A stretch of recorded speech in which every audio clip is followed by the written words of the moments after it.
Watch the meeting. Morning, Tom. She's been. Don't hear Already watching it. you. Nope, it still shows that you're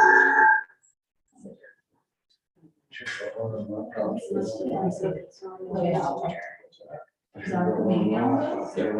going to focus when you're talking. So if everybody's talking, we'll focus around. Once we settle that out, who's talking. And it should pick up everybody's voice.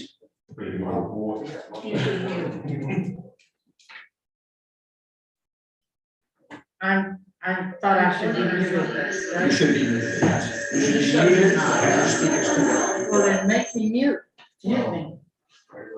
Mine says I haven't joined the audio either. Oh, okay.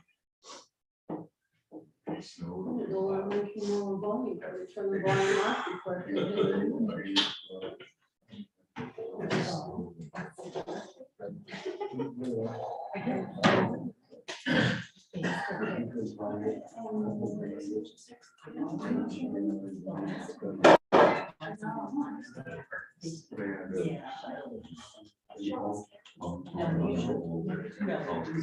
I keep going back to purpose because it's more attractive. And I keep closing them because it interferes with this. You can't see your screen. It brightens it up so that the background is so bright that people online can't see well. Got it, sorry. Maybe it wouldn't be so bad today because it's something. Any of the budget committee people online? Tom is online. That's all I see. Tom, you able to hear us? Yeah. You're right. But I can't hear you. It says you're still muted.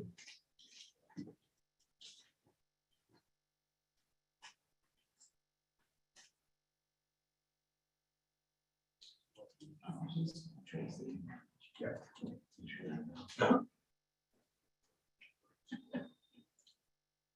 Yes, you said password was cast. Can you unmute it? I'm trying, Yeah. I'll speak. but I'm running out of the rest of it.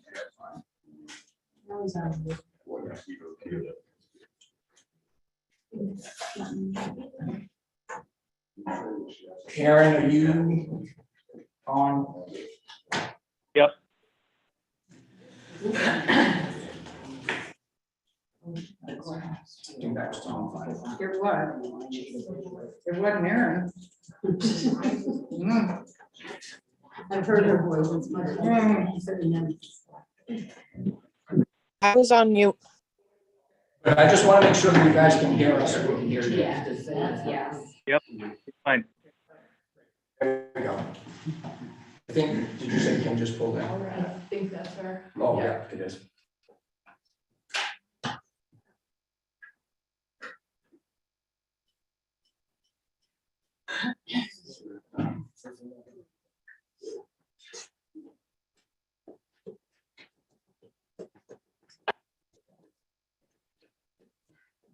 You like waiting as much as I do.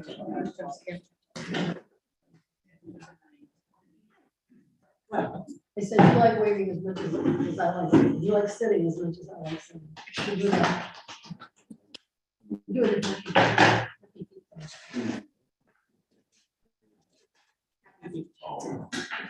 obnoxious. I know. So mine don't do it because my feet don't reach the floor. I don't see. My feet I was don't just. reach the I don't see floor. fire. Yeah, and pops right up. Stealth mode. Little kid. Bill, is there anybody else you're expecting? I'm expecting, I think Anna, we're missing Anna Riddle, and she said she's probably not gonna make it. Okay. Let's see, Steve Wallace doesn't make it usually. Sharon Jakes is not here, and I expected her. But continue. Calling the meeting to order. Since we're in person, we'll go back to pledge of allegiance. I pledge allegiance to the flag of the United States of America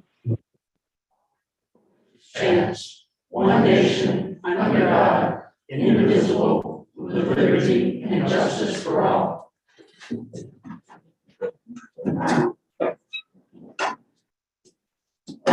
Morning, Chief. All right, so we've got some folks on Zoom. We have a new meeting owl, which is going, you'll see it, the lights moving. It's supposed to move to where someone is speaking so that those on Zoom, so it's like, if you could see the Zoom screen, it's now turned on me because it knows I'm speaking. So hopefully that will help folks out. I do ask everybody to speak up when they are speaking. My thought was to start off with some of the budget departments that I think will take more time, and that we have the department heads here for. So I think we'll just dive right in and go ahead with EMS, if that's all right with everyone. Chief, how much time do you have this morning? Because I know Larry has a wedding that he needs to go Oh, to. all right, we can start with police. That's I mean, I don't care if Aaron wants to go first. I'm fine with that. Okay. It's up to you. all right. We'll go with police first then. That's fine. We'll get you after your wedding. Sorry, Aaron. And I just want to thank Dennis in particular for, there's a lot more information in these budget books than previously to give us a lot of context and some flags on things that are different. So thank you, and thank you to the department heads for putting together all your budget requests.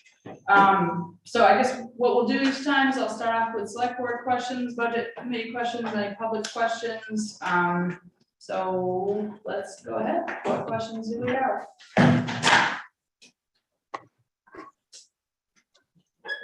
So, may I? Yeah. My purpose for putting these budget books together this year, the way I did, was to give you some information before you got here, and some background as to where we are and why we're there and what we're asking for. And it's kind of showing where the money has gone in the past and where we're going in the future. I hope you found it helpful. I tried to be accurate with this year's budget on these, but things were changing constantly. So if the 2023 budget in your book doesn't quite match what's in your charts, I apologize for that, but the custom budget report, what you have is what we actually have in our system. So what's in the chart might vary from that just a little bit, just a little bit. It still should give you a clear picture as to what's going on. So, yeah, I mean, the chief is here. If you have any questions for him, if he wants to, Sarah wants him to give a little speech beforehand, or however you want to do it. It's up to you. All right, Larry, anything you want to say before we get into it? Was that for me? Yep. No, I mean, I think you guys have everything. I agree. Dennis did a really good job putting everything together. So, I mean, the numbers speak for themselves. So everything's right there for you to view.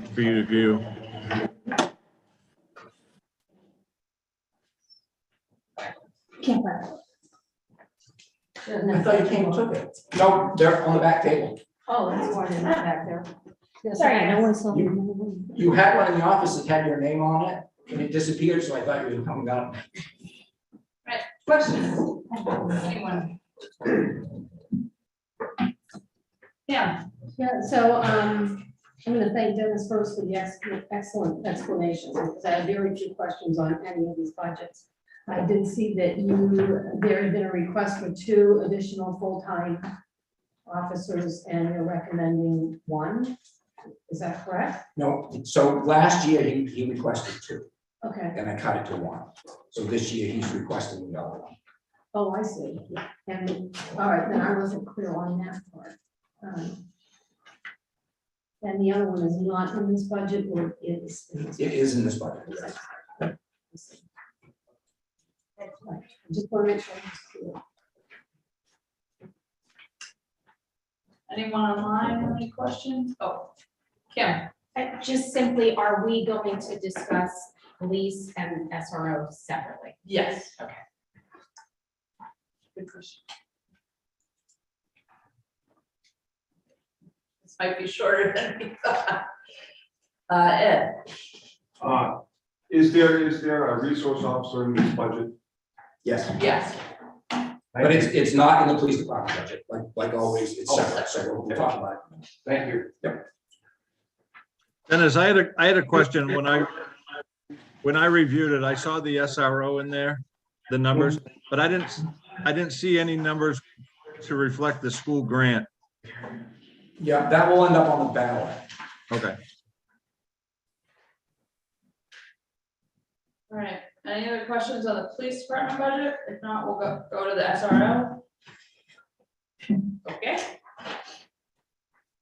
I guess I had a similar question to Larry in terms of, so the grant that the school got does not show up here at all, so.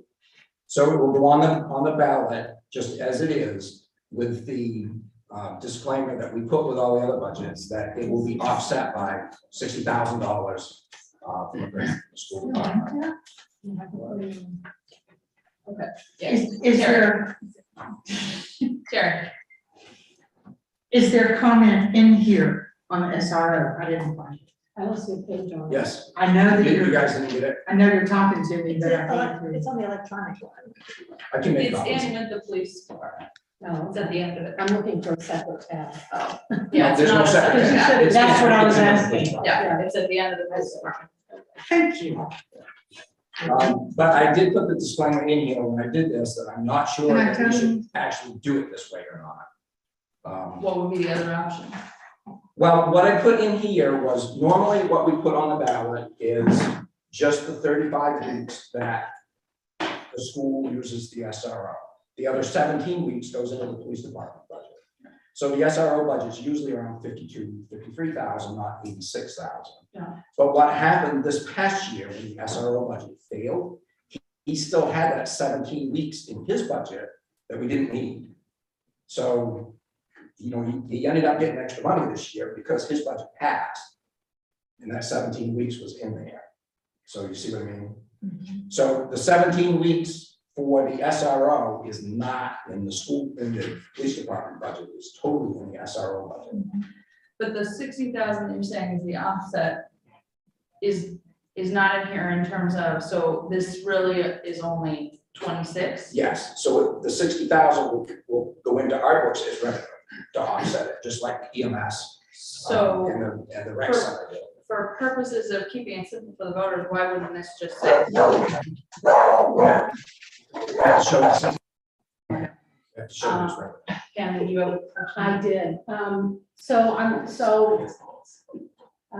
I kind of missed Dennis's answer because of the dog that chimed in. Sorry, I'm like, girl, what the heck? I know Matilda doesn't sound like that.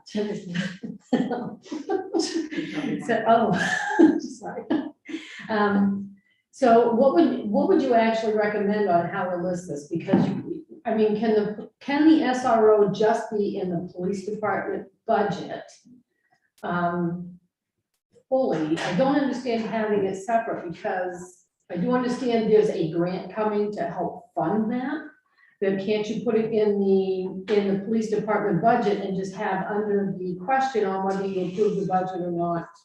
That's up to you guys. The only problem I see, well, it's a big problem, because the problem I see with that is people who don't want an SRO can vote down the entire police department budget, and then you have 3 months to come back and spend a lot of money to get another vote. Assuming that question passes as well. Exactly. We could end up with a week trying to get it.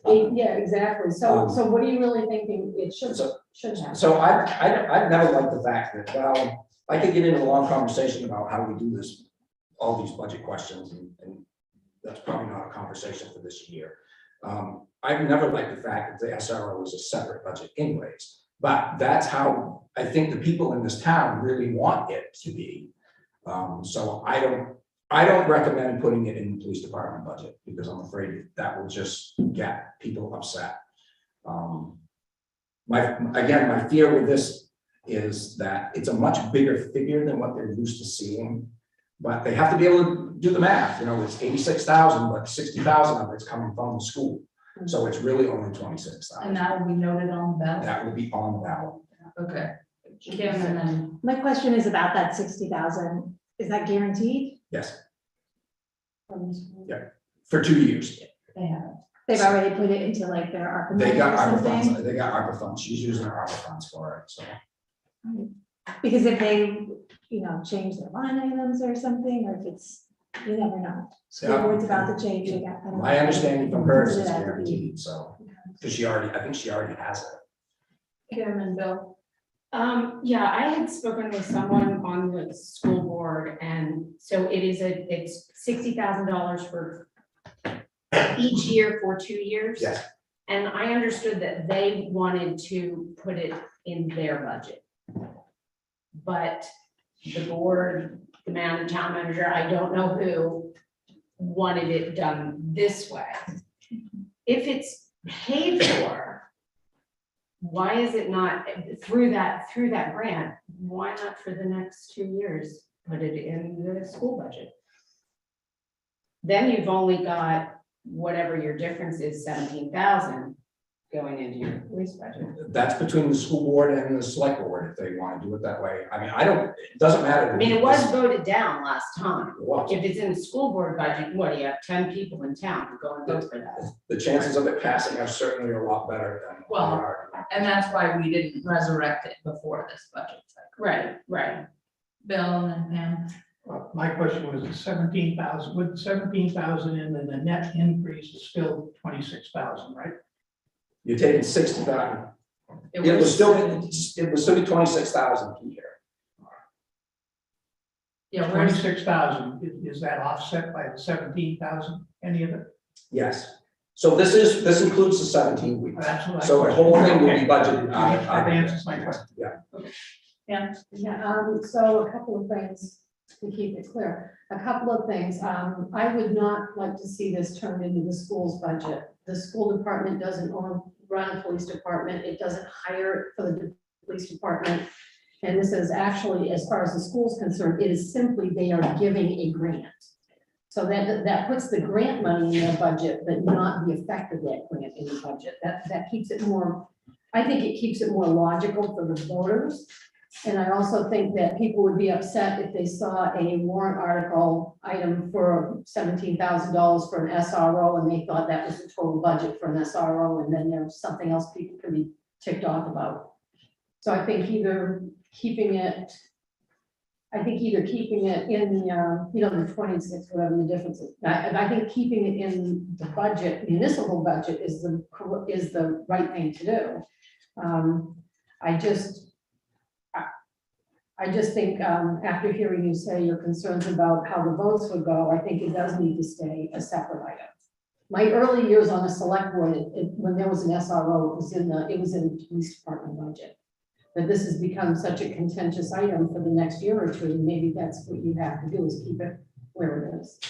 I just want to clarify, what is the 17,000? Whatever's The left 17 over weeks. The sorry, 17 17 weeks. Okay. Sorry. I was like, No, the 17 weeks. Okay. Yeah, I was trying to remember everything that popped in my head in that 2.5 seconds.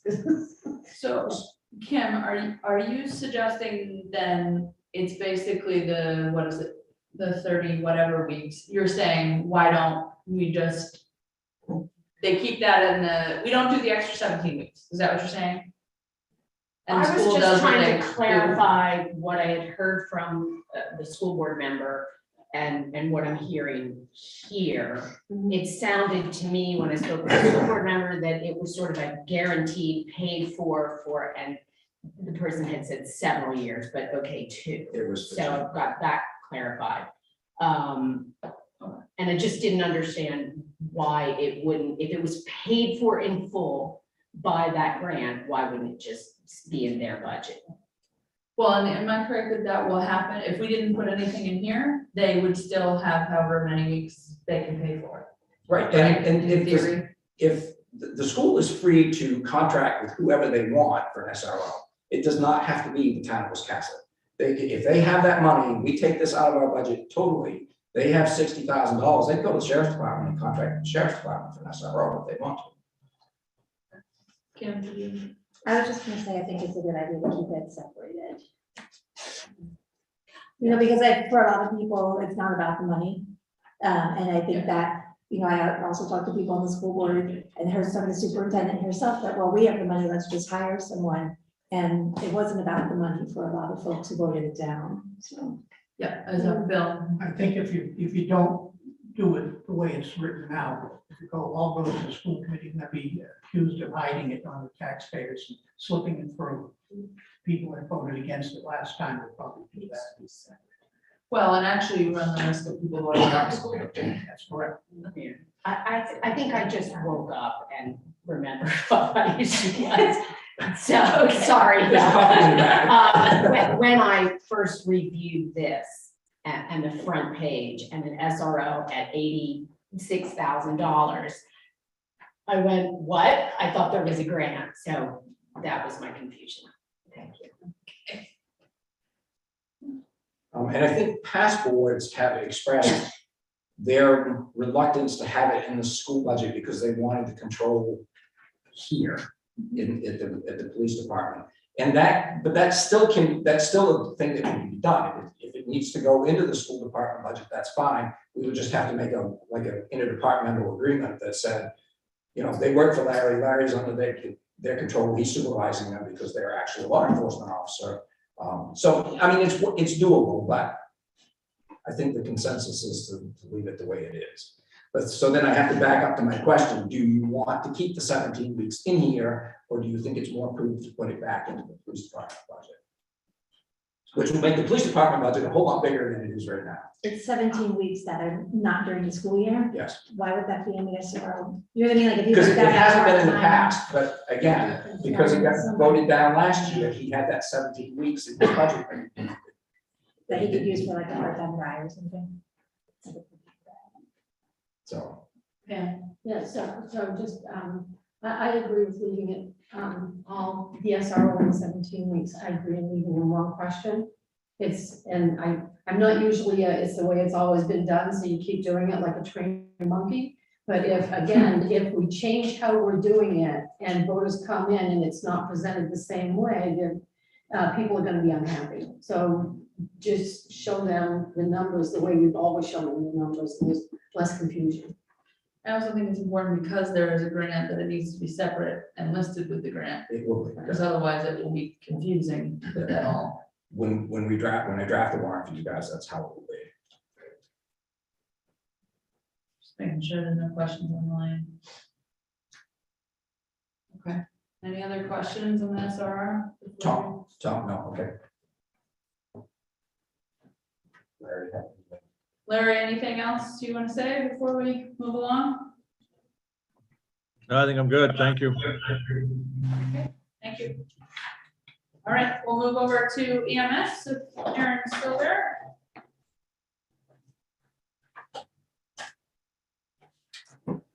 Good morning. Good morning. Dennis or Aaron, anything you want to start us off with? I think I've laid up my case pretty well in the book, so. Aaron, anything you want to add or say? I didn't hear what Dennis said.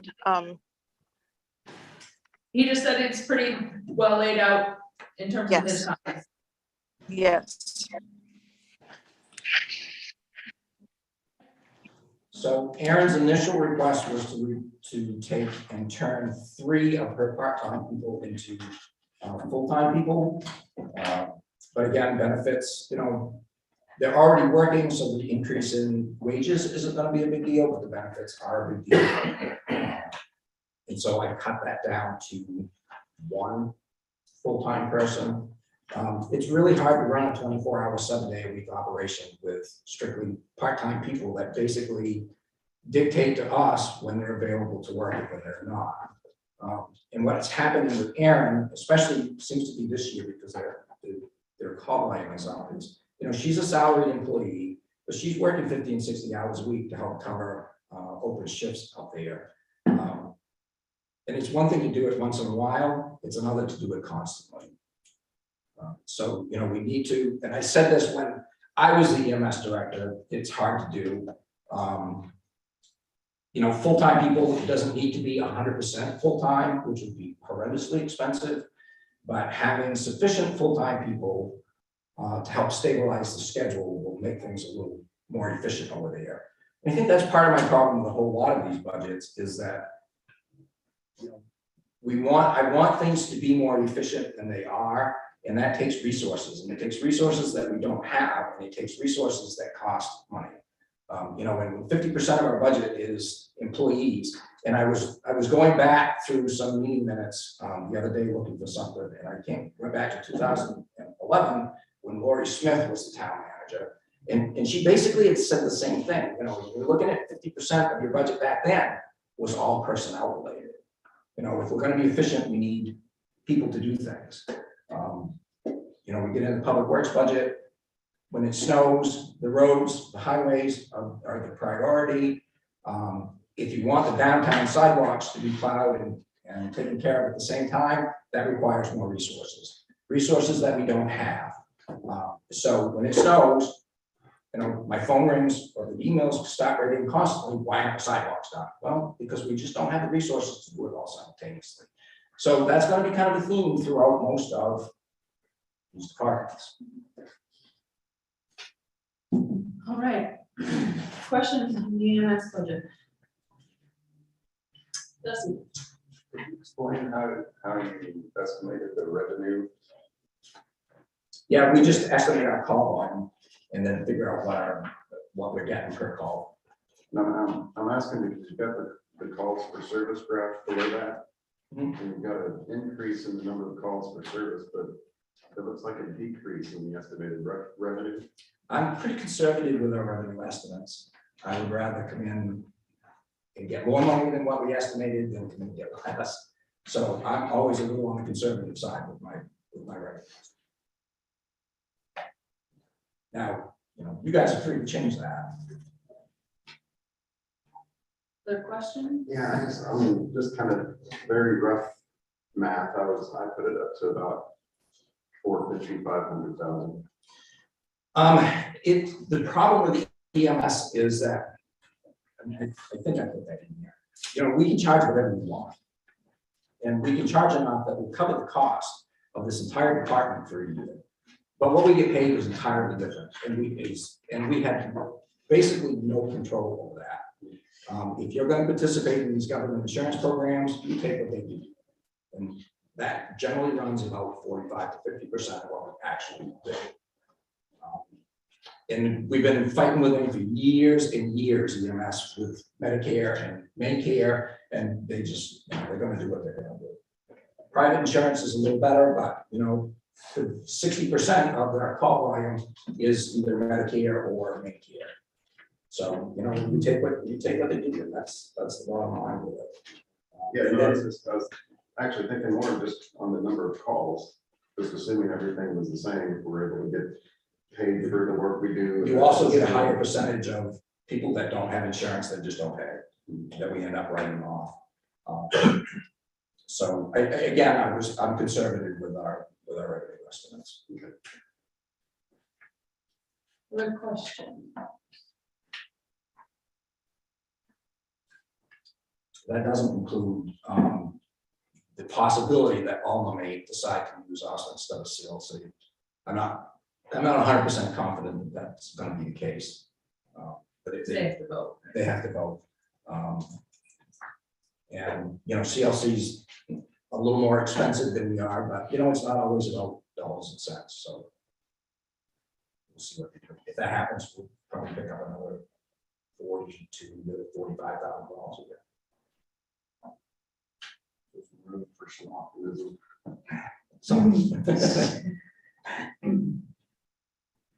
Yeah, hey, it's Tom. Can I ask a quick question? Yep, go ahead. Yeah, so in the commentary, there was a paragraph discussing the aging of the equipment and the need to purchase an ambulance and long supply chains and so forth. Yet at least what I see in the numbers is that we're basically flat on equipment and supplies and maintenance year over year. Are we running any risks in terms, are there things there that are missing? No, because we updated our stretchers this year already. And we've already put money in for updating the cardiac monitors. So the three most expensive things we have are the ambulance itself, the cardiac monitor, and the stretcher that go in it. And the stretchers and the monitor have already been taken care of. We have upped her supplies line in some categories by quite a bit, because medical supply costs are going up. Okay. And one quick follow-up, the gasoline is a small proportion, but is the increase, does that reflect the recent worst case estimate for 2022? Or is that just, is there more risk in that? Tom, I pulled my hair out trying to figure this out right up until the last minute. And then when I got this done, Russia went into Ukraine and gas went to $4.50 a gallon. I've taken my best guess, that's all I can tell you. It may be better, it may be worse. You know, I was using $4, you know, we use about 13, just a little over 13,500 gallons of gas in total. I was kind of looking at a $4 price when I did this. And because we don't pay retail price here anyway, so I feel reasonably comfortable that we're gonna be close, but you know, if this thing with Ukraine continues to escalate, who knows?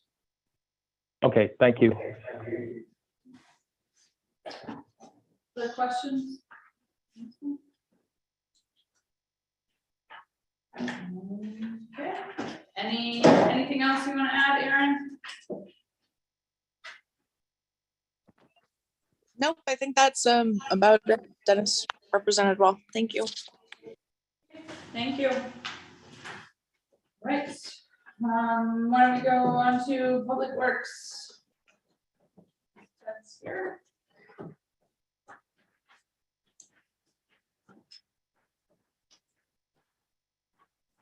Dennis or Ted, anything you want to say initially?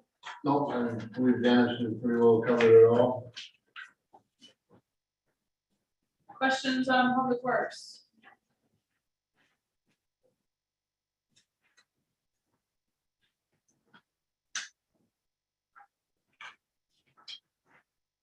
Going once.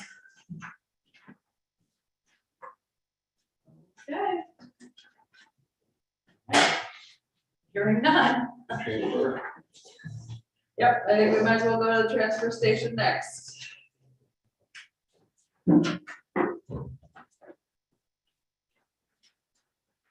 The transfer has taken an increase, big increase on it too, but it's costing us a lot more money to move this garbage now. And also, I put in for a new truck, which is gonna be put on this budget. So all in Westport can have a piece of it, which would help us out tremendously on doing this. When this truck is gone, to get rid of a load, we still need a truck in the grounds to move stuff around and do small trips. So basically Dennis has done a good job on that too, and we should cover it all. So the truck that he's referring to is the truck that we haul the trash to the landfill.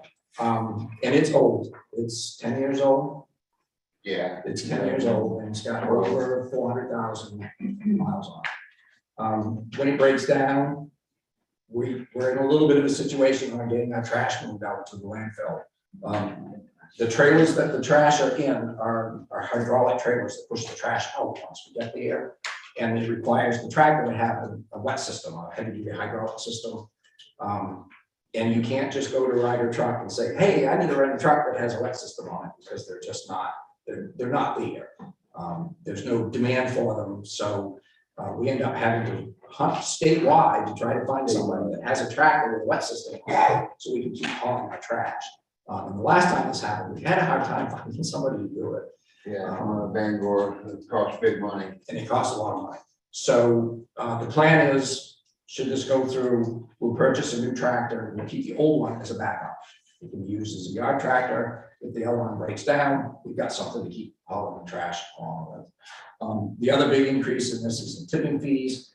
We didn't budget a 7% increase in this year's budget for tipping fees, and that's what happened in January. Because the inflation rate is running so out of control and the fees are tied to inflation that right now at 66.6% of this budget year, he was at 66.5% of this budget. And with fuel costs going up that we also didn't budget for this year, Ted's going to do well if he can keep that transfer station within budget just this year. It's tough. But as Ted said, we don't put this in our capital request, we put it in the budget.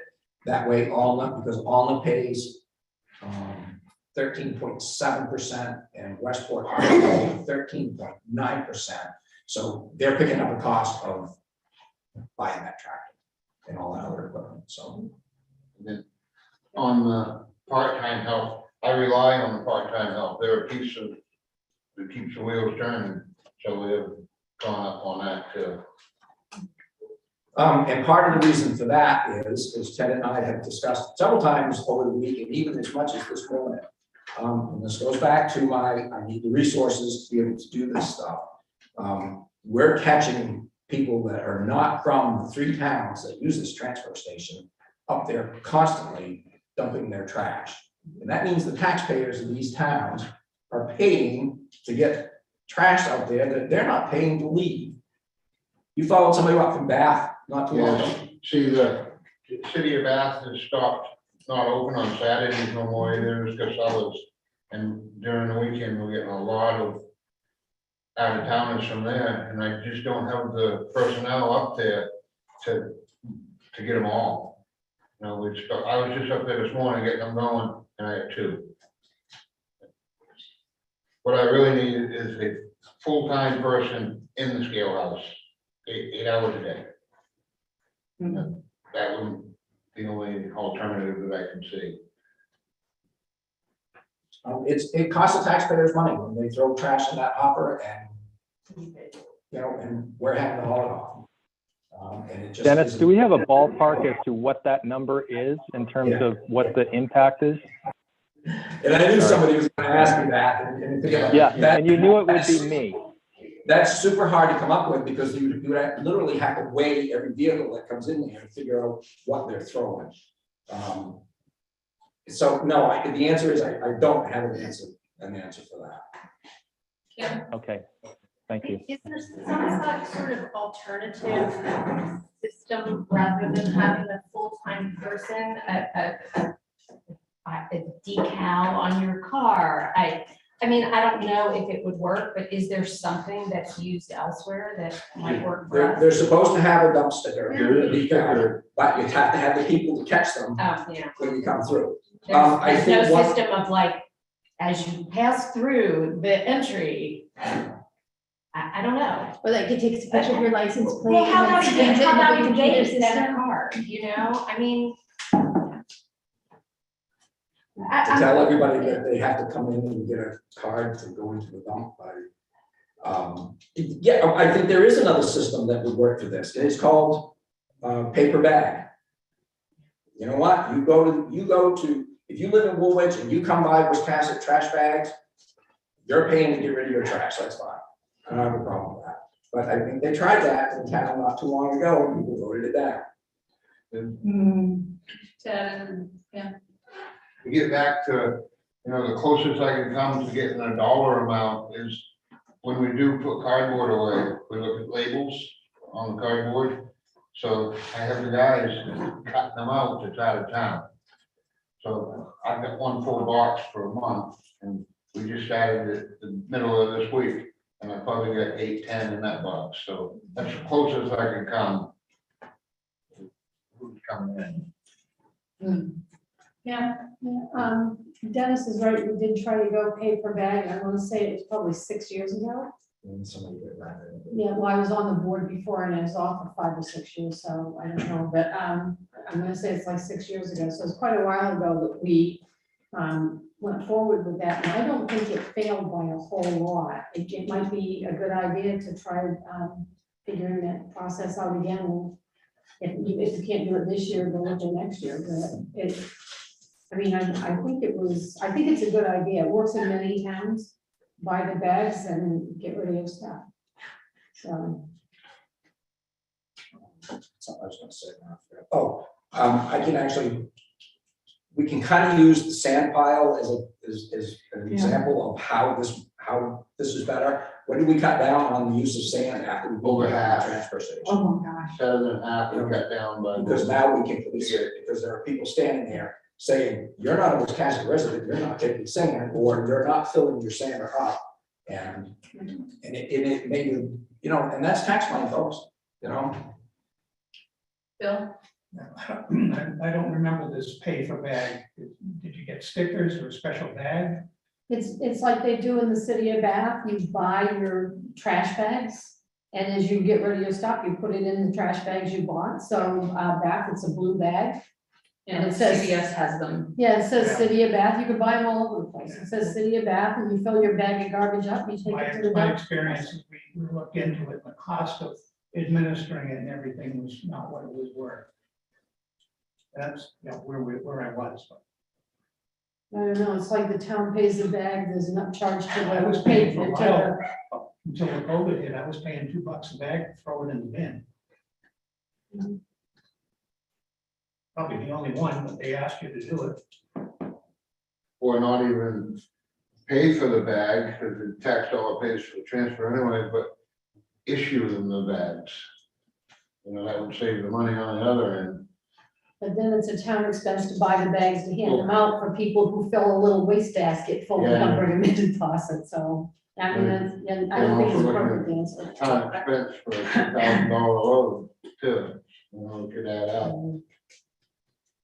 I don't know that there's a perfect answer for this, but there,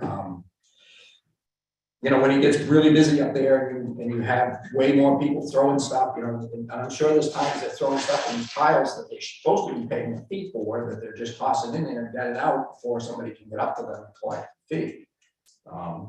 You know, and our revenues this year up there are doing really well. Recycling costs are doing, cardboard is huge money right now, but you know, recycling is, 1 minute it's here, the next minute it's here, so.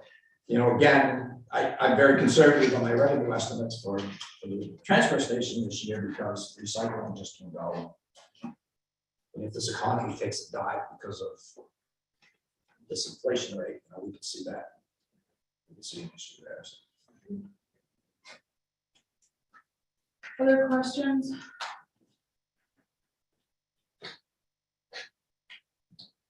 Okay, thank you, Ted. Right, did I see Dwayne back there? Yeah. Let's do Parks and Rec.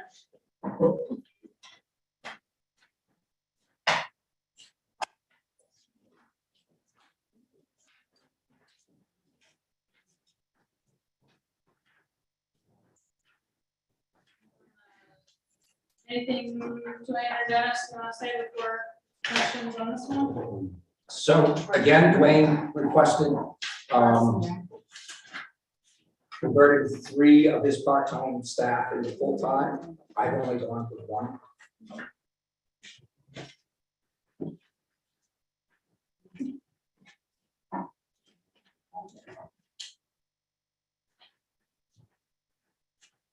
I had one sort of random question under the summer camp counselor. I'm assuming that's more than 1. Is that? Yes. Okay.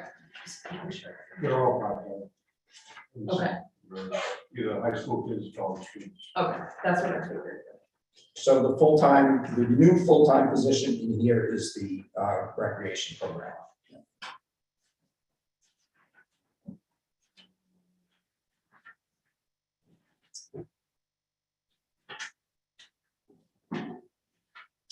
Number 2 that I did ask for full-time, we're skating on the 35 hour minimum of people working. We offer all day after school care. I have that person. I also have another person in the pool that is skating right on that 30 to 35 hours a week. And she's an aquatic specialist. She's there for the, and I'm not trying to base it on a personal, I'm trying to base it on how many people are, you know, people in place to do certain things. And if we go with more childcare, we're looking at doing childcare as a full-time and possibly a bigger revenue builder. These are the types of things that we're gonna have to do to move forward. I've been told that a couple of people are looking to move on, retire throughout this one maybe this year and then one at the beginning of the following fiscal year. So I want to make sure that I have the people in place that I need going forward. So Dwayne and I have had some pretty intense conversations around possibly doing a daycare center up there. There's a definite need, not just in this town, but everywhere, for a daycare center. I think it would be a huge benefit for the town.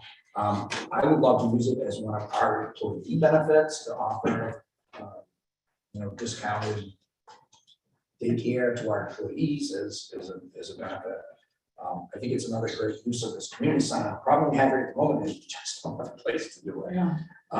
So we're working on, we're kind of scheming on a plan to possibly do that. But once again, I make my point on having the resources to do what we need to do. To Dwayne's point on part-time people, if they hit 35 hours a week for us, they're considered full-time. If they go more than 30 hours a week or 30 hours a week or more, then we bump up against the Affordable Care Act, where we have to start offering them health insurance. And that's tough when you're in a situation that Dwayne's in with all the demands that he has to bump up against that and have me constantly saying, Dwayne, you gotta cut your hours back, because then he can't provide the services that people need or want up there. And this is what we keep running up against. And this is why, I kind of say, right in the beginning of this budget book, these are the services that you want. There's a cost that comes with it. You pay it or you don't. I don't like doing this inefficient stuff. It drives me nuts. It keeps me up at night. At the same time, we have to be responsive to the taxpayers in this town. We're seeing general assistance increase a little bit this year. And people are going to start having it tough now with gas prices and food prices the way they are. So yes, this budget kept me up quite a few months. Ed? I recommend that the board, I guess, change from one part-time to one full-time to two full-time. There's an opportunity here at the rec center, and that town ought to take advantage of it.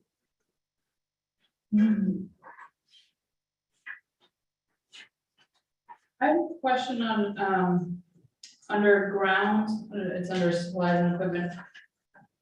It looks like and I can't remember why, I'm sure we talked about it, but we got slashed quite a bit for the 2022 budget, but then went up. I was just curious. Grounds, it's 6003. So it was up at 11.8 for 2021 actual, then down to 4.3 for.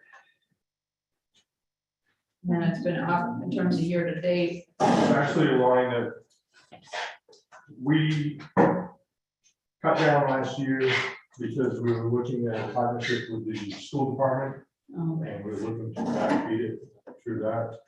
We do have a contract with the school department to do the grounds. We know all the fields. We're lining all the fields for all the sports events, that kind of thing. We're doing almost all the upkeep. I won't say we're doing all, because there was a few times that they had some staff that went out additional weed whacking, some personal stuff like that. We are doing the majority of the fields and grounds, and we were looking to. The revenue wasn't built into this budget last year because the agreement hadn't been finalized. Okay. So we did finalize that after the budget was made, and it would cover some of those costs of the grounds, as well as additional part-time staff. I think it was 1056. Yeah, that's almost 100% increase in that labor line, 1056. Yes. Yeah. Yeah. And do we, given where we're at already this year, do we feel comfortable with? Yes. With the budget? Okay. Thank you. Other questions? Kim? Yeah, I think I would support two full-time, or at least would like to see it. Instead of the one, so that would be the aquatic specialist going full-time as well as the program person. Like, what difference be? Yeah. Do you know So again, the difference in labor won't be all that much, because we already have 30 hours already built in, so it'd be an extra 10 hours a week. It's gonna be in benefits, if they take a family health insurance plan, that alone is almost $27,000. And then 8.5% for retirement, a little additional Social Security, Medicare for the additional hours, and $1,818 for dental insurance. So if you're looking at $31,000 or $2,000 a piece. So the thing is, we have these really committed people, right, who are there, and it feels kind of icky to not let them have get those benefits. It feels wrong, and I know that people are working more hours and they're just doing it for free because there's demand. You know, like I know there's a swimming right now, you know, there are people there. So it's just because they're committed to the town, they're committed to the kids, they're committed to the Parks and Rec. I could make the same argument for EMS. Yeah. You know, if we're gonna add two new full-time, I mean, we have EMS people who bump up against the hour thing constantly. That are working 36 hours a week, they really shouldn't be. Providing a very essential service to this town. So I think if we're gonna look at that, we need to look at the same thing for EMS, just my opinion.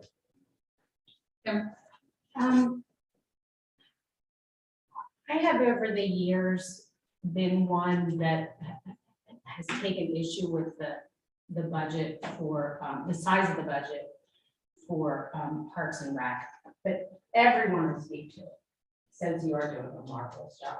And what I see is that you are doing a marvelous job. And just because I don't use it doesn't mean that it isn't a benefit to the town. But I agree with you.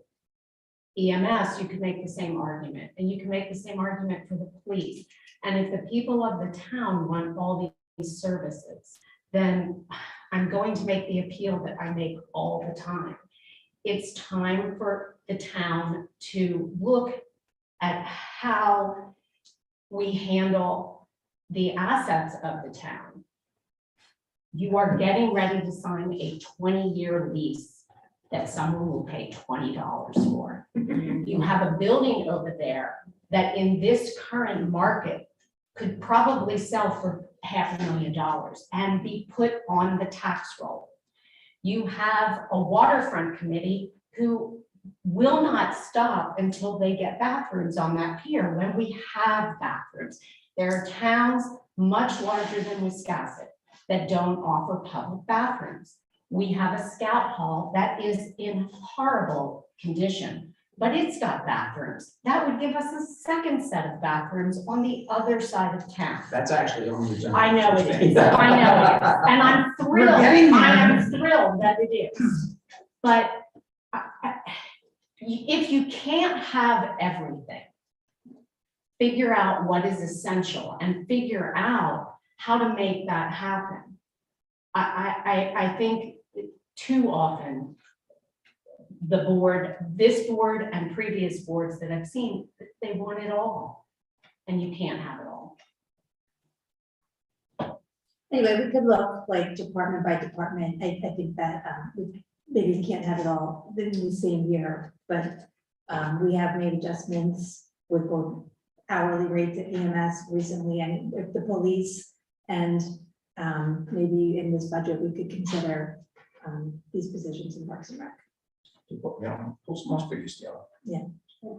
Yeah, so I'm going to agree somewhat with Kim D, because there's two Kims in the room, is the way I look at finances is I don't purchase something if I can't afford it.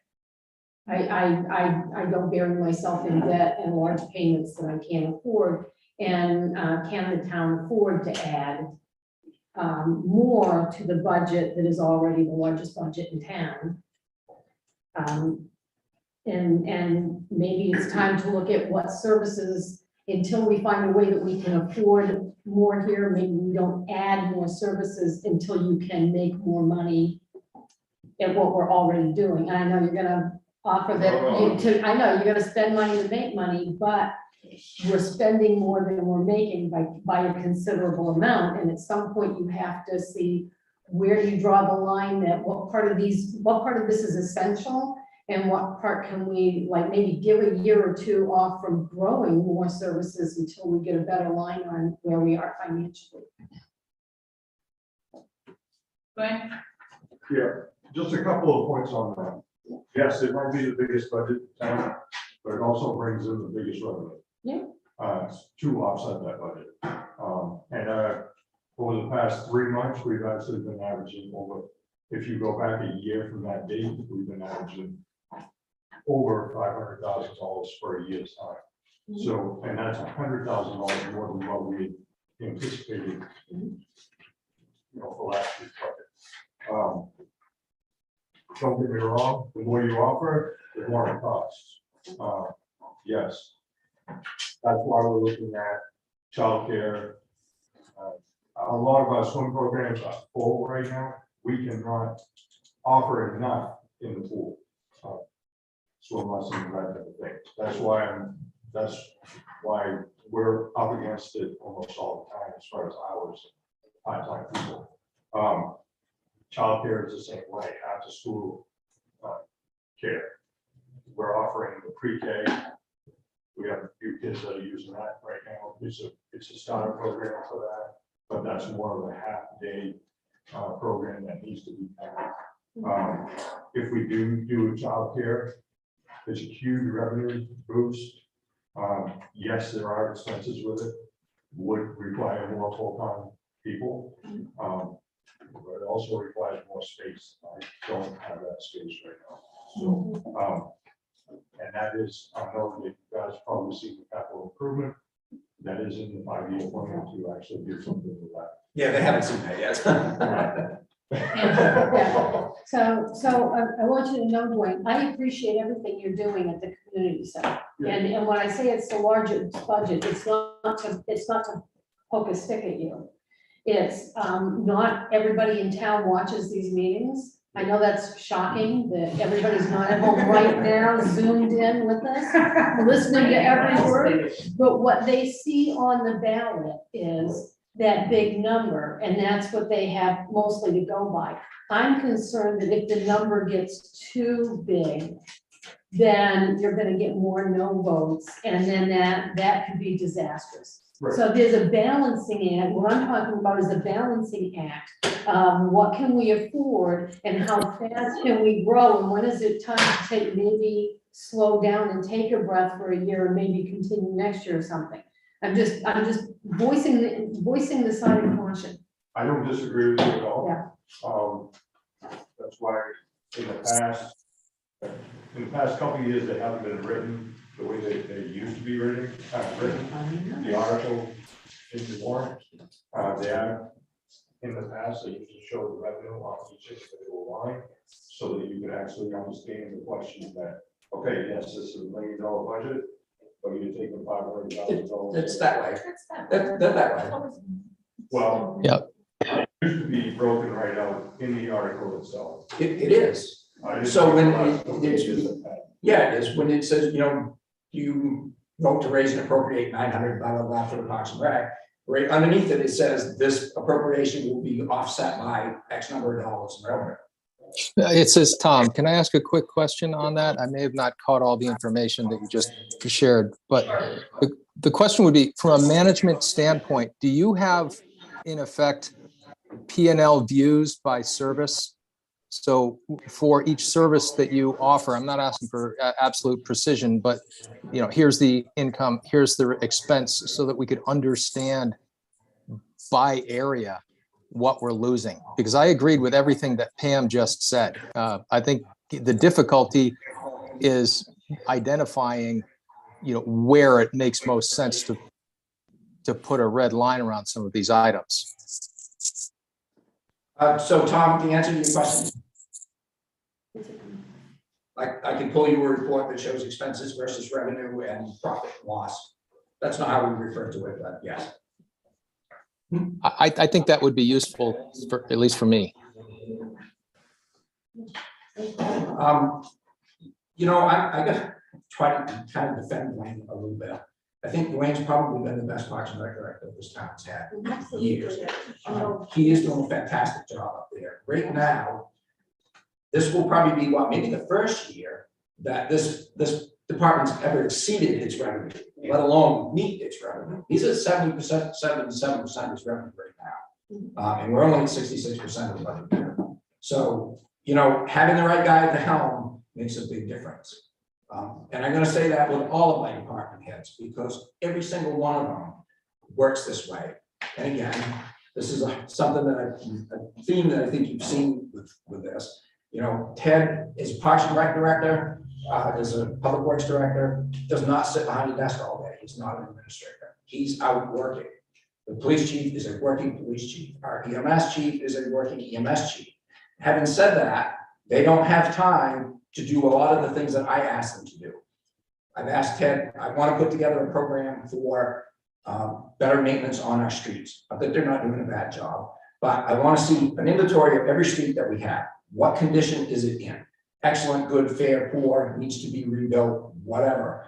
And work out a plan on getting them caught up and keeping them caught up, so that we don't get to a point where we have roads that we have to rebuild, which is 3 times more than it would have been if we had just taken care of it to start with. But when he's out plowing 60, 70 hours a week, he doesn't have time to get to it. The same with Aaron, the same with. So efficiencies are where I really get hung up on stuff, because I don't have time either, nor do I have the expertise to look into all of this stuff myself.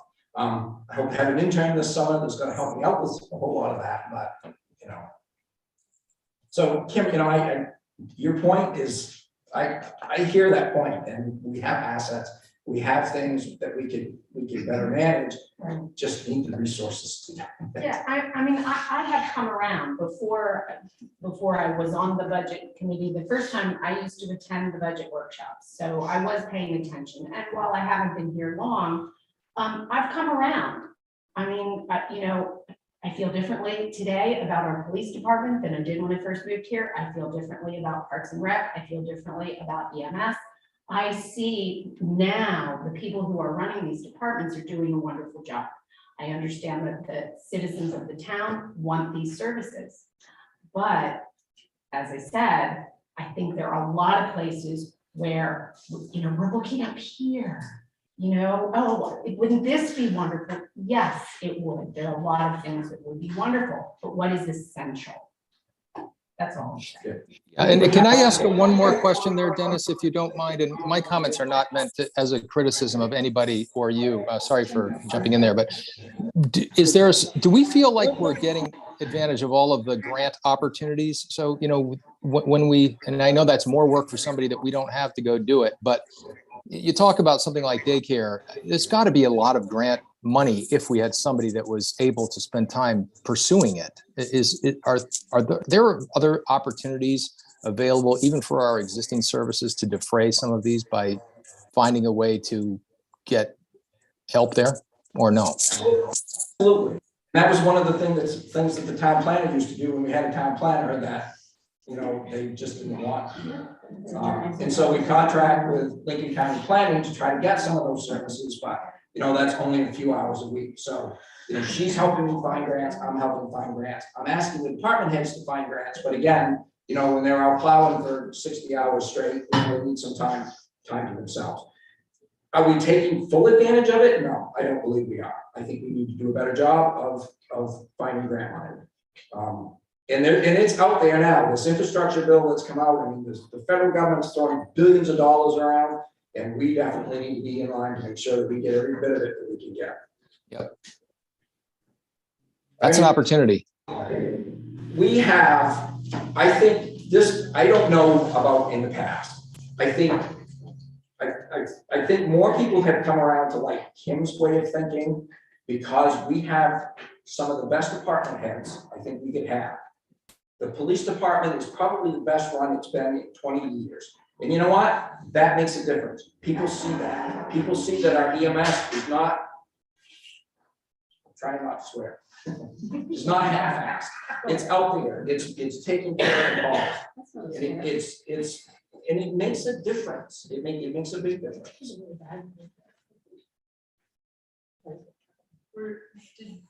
Did I see again? I was just thinking that if, you know, like maybe we can have a 5-year plan for building up the personnel that we need, so that we don't try to jump on it all in 1 year, but, you know, go around. department by department. I will admit that when the EMS thing started, I got frustrated with that, because that's exactly what, I want time to do a salary survey and figure out where we should be, Yeah, and not have to make these knee-jerk reactions that said, well, EMS needs to go up $4. And I knew then what was gonna happen, that everybody else was gonna come to me and say, well, EMS can have it, we have it.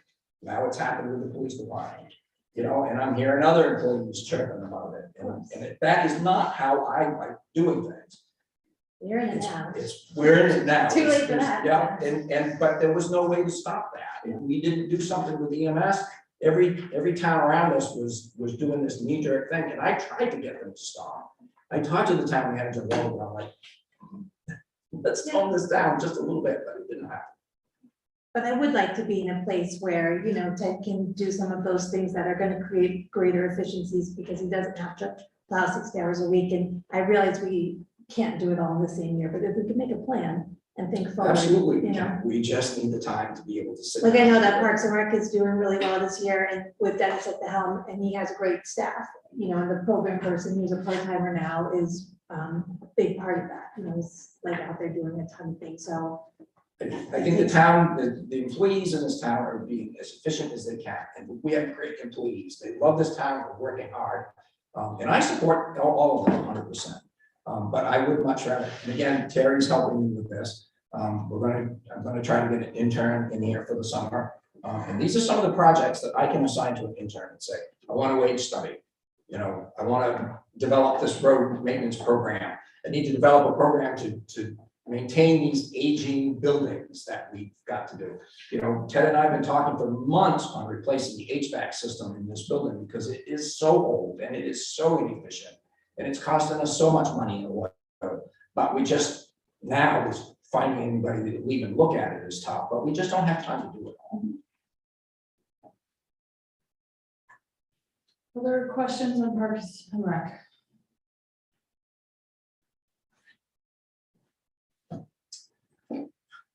I just want to make a general comment, because I am working with Dennis on that, and I tossed a couple of things to Tom too, in another area where this is about grants.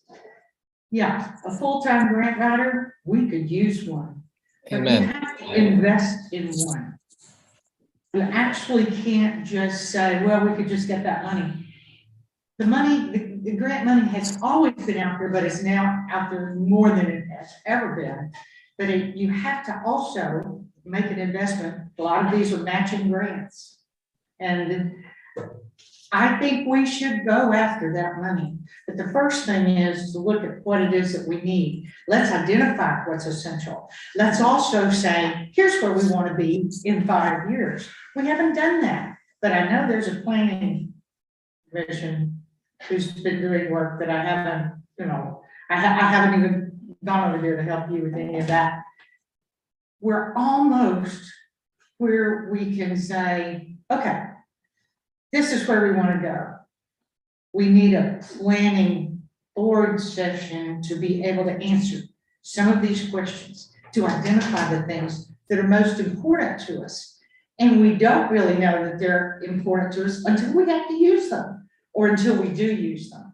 This last year, I became a member out at the rec center. I see how they work overtime. And I'm also a volunteer in the village.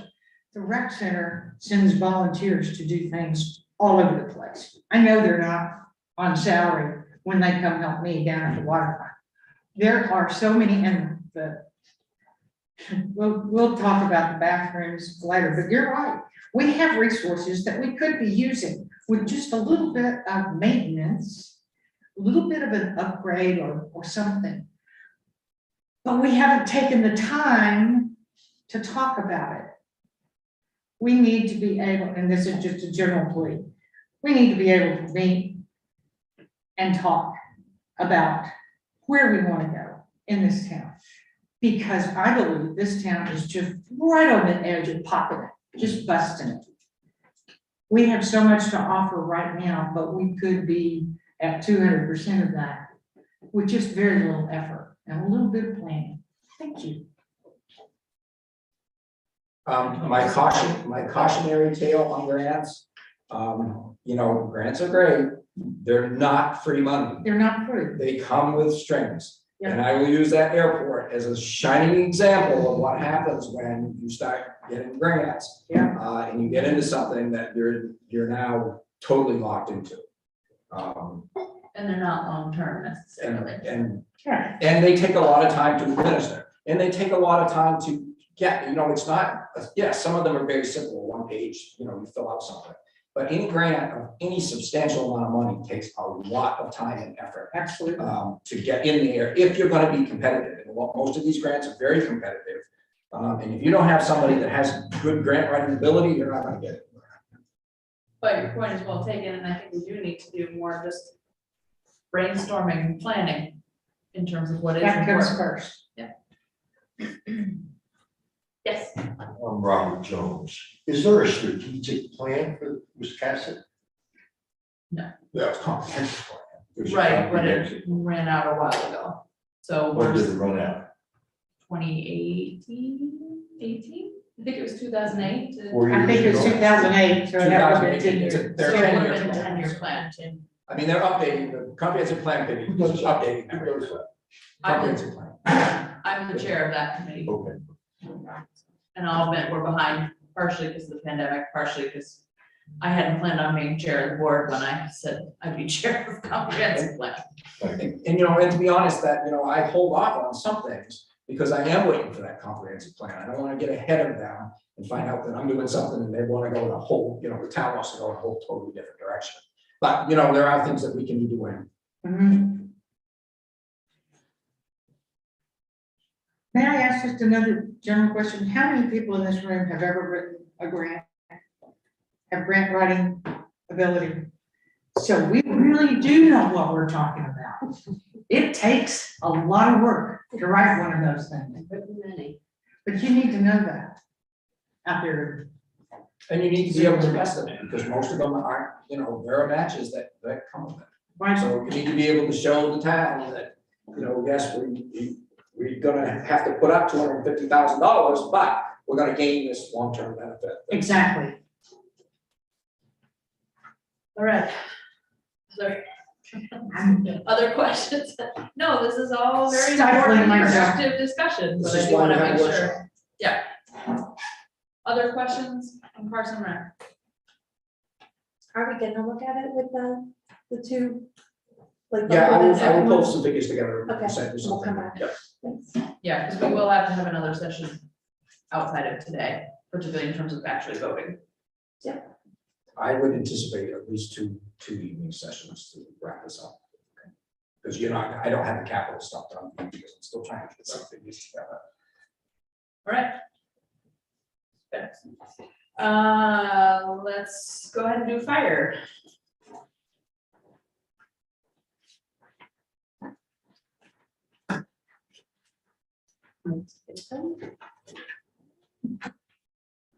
Dennis, anything you want to say before we get into it? No, I think Dennis is outlining where there's some needs and trying to fill it the best way we can. Questions? Justin? One they calls for service grant on this page as well. Is that information? Sure. Later on? Yeah. Thank you. Do well for this. Other questions?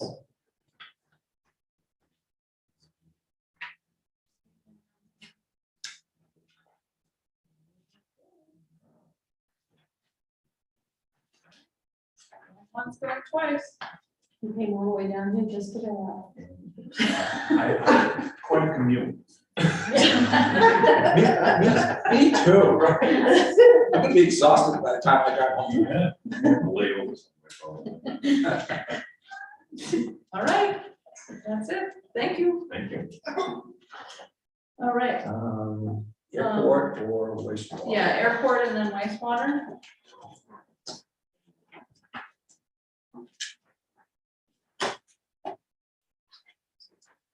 Anything? Oh, I'm happy with what this is done, but I mean, talking about grants, we got millions of dollars coming.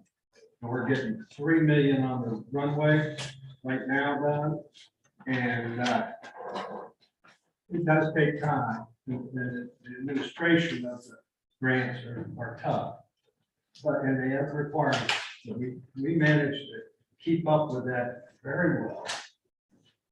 And we used that money well. But to kind of put a finer point on that, we hire people to manage those grants for us. That's what Stantec does, because they are large grants. FAA grants are incredibly complicated. I mean, you guys, I've sent you some of them. They're hundreds of pages long. Yeah. And that's a full-time job right there with these FAA grants, is just to administer those. And that's what Stantec does. They do a great job. Rick does a great job of keeping on top of it. But, you know, and I don't mean that in a derogatory way, but we all know that, you know, there's been some issues over the year with people not really supporting that airport, but we don't really have a lot of choice in the matter because we went the grant route with it. Yeah. So that's just my cautionary tale with grants. But I think the airport's an asset to the town. The money this year, I don't believe will come from taxpayers. We're gonna have plenty of revenue from outside that will take care of this. And for years to come. And the synergy thing. And they've approached me about possibly wanting to do another project up there. So we'll have to have a conversation very soon, because if that's gonna happen, it has to go on the ballot. So anyways. Questions on the airport?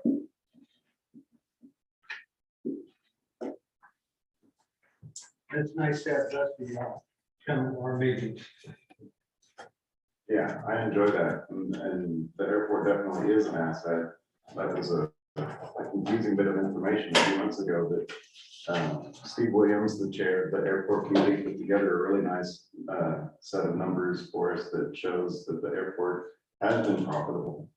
So it's and continues to draw, like you said, grant money that, you know, covers its expenses and frees us up to use that money elsewhere. So I mean, really, we do get some real estate taxes out of that actually doesn't go into their revenue, because it just goes into tax revenue. that was kind of the missing piece. So that does make the difference for the airport there. And I didn't, you know, at the time we were talking about it, I didn't even give it a thought, but it was there. So, I mean, the airport doesn't really cost us anything.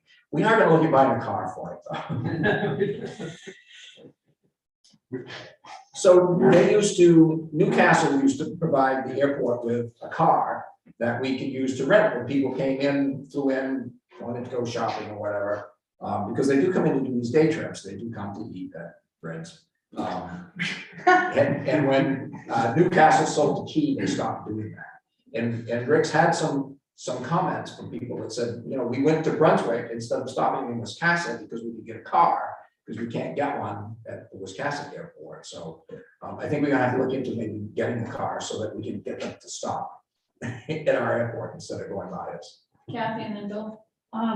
Getting a car, why don't you have a chat with Bruce Howe, who owns Atlantic Motor Car, and is a very generous, good person, and he has tons of those courtesy cars. He may be able to, Bruce Howe at Atlantic Motor Car. This was just a conversation. I do too. My Mercedes loves it. This was a conversation that we just had within the last couple of days, so we haven't really formulated how we're gonna go about this yet. But And I have we need one to more, do something for the vehicle. and I do have one comment about for the airport. There are a lot of naysayers, no matter what you tell them, but I think people ought to keep in mind that the airport has, obviously being an airport, if Lifeline cannot land somewhere to take someone on a life flight, they can land at the Wiscasset airport and EMS gets the patient there. And to me, that's worth its weight in gold. I mean, Yeah. somebody's kid needs to, whatever, but people don't think of that, but the airport is definitely an Speaking asset. of Lifeline, they have, mapped cameras, our whole runway and approaches. Oh, wow. And they're gonna have a system that when, because there's no tower, but they Right. wanna be able to know if they can land.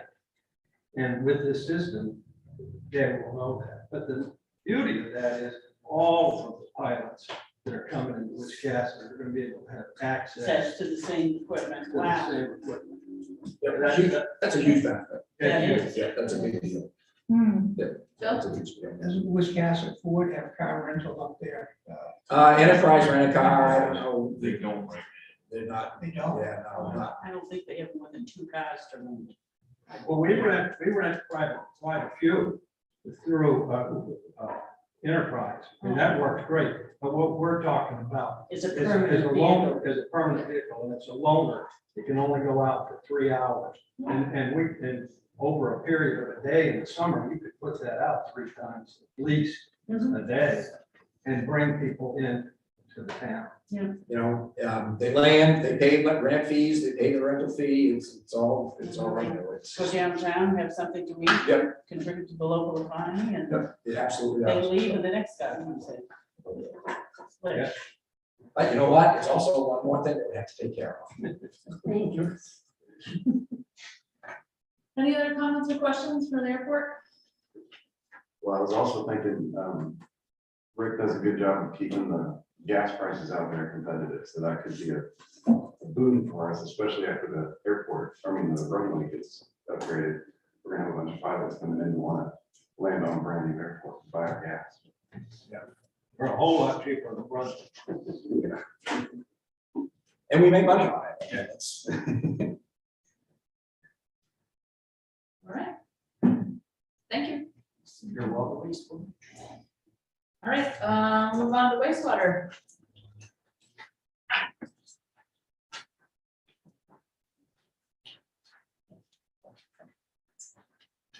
Anything you want to say? Yes, if it's okay. The wastewater budget is, right now, we're in compliance and things are stable at the moment.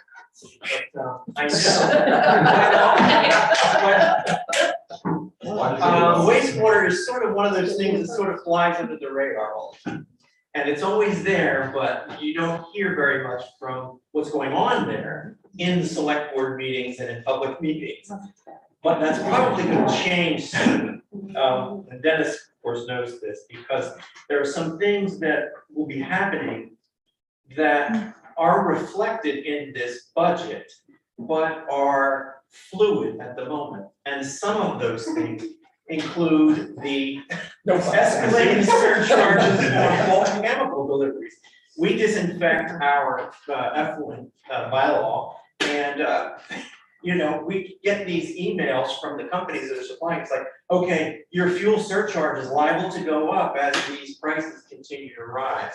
So, you know, when we're looking at these numbers on paper, that was when I spoke to Dennis a couple of weeks ago or so. But I'm doing my best to stay within the budgets. This is completed my second full year here. And Dennis has said there are some circumstances which have enabled me to come in under budget, and thank heavens, because the revenues barely seem to match the expenses that I've actually spent. So one of the things you may be aware of is that we're having an investigation by Maine Rural Water Association people who they're almost done the study to see if we need a rate increase, which I believe that we do. And I have a feeling that report will be issued this month. So anyway, I know that that's going to be on the horizon, but the people who are investigating it see what our budgeted needs are and see what the revenues are, and that probably is going to have to change. So I just wanted to say that to start. And there are 2 other things that will probably affect us, and one main one is the possibility that the sewer plant will be forced to move. And that study also will be done this month. The engineering firm, I think, has the opinion that we could probably remain here another 10 years, but the DEP is not of that opinion. And so when the report is issued, and you guys will get a copy of it, a report goes to the DEP, and then they give either a thumbs up on it or a thumbs down. So that is going to happen as well. I'm following my spider sense by taking the tack that we're going to stay here. And I have been a guy who does not like to kick the can down the road. If something breaks, you try to fix it. But there are a lot of things that are 35 years old at the plant. And I have an inclination to fix or replace those things in a good way. And Dennis has supported me in a number of larger items from the past year or so. But anyway, we tried our best to pare it down as we could. And Dennis put in a lot of time looking at my numbers. So I'm hoping that it all is clear to you. I can answer as many questions as you have. But I feel like where we were the little quiet thing off in the corner, we're soon to be, top, front and center soon. So anyway, I just wanted to say that. Thank you. Is it correct that we'll have to move it eventually because of sea level rise? Yes, I had a private conversation with someone from the DEP. And when I told them we had the climate study going, she said, oh, you have to move. Now, she didn't say we have to move tomorrow. But if that were to be the case, then a hunt for land would have to be one of the first things that ensued. So and again, we're waiting on this report, Yes. you know it's coming. That's gonna be, if that's the case, that's a huge piece of what needs to happen here in the next few years, because where are you gonna put it? Compared to where it is now. Can I make one more comment about that? And that was, if we are remaining here, one of the things that Over Engineering is looking at is they're doing a complete survey of the collection system and the sewer plant, its equipment, its age, and what really would be the priority items that you need to fix or replace. I would like to comment about the new assisted living facility that's going to go in on Gardner Road. Over is providing conclusive evidence that those pipes in that pump station can handle the sewage that's coming out from that assisted living facility. And in a recent conversation with Bruce Mullins, his expected design flow from the blueprints that he's got do not match what Fred from the assisted living facility had given me.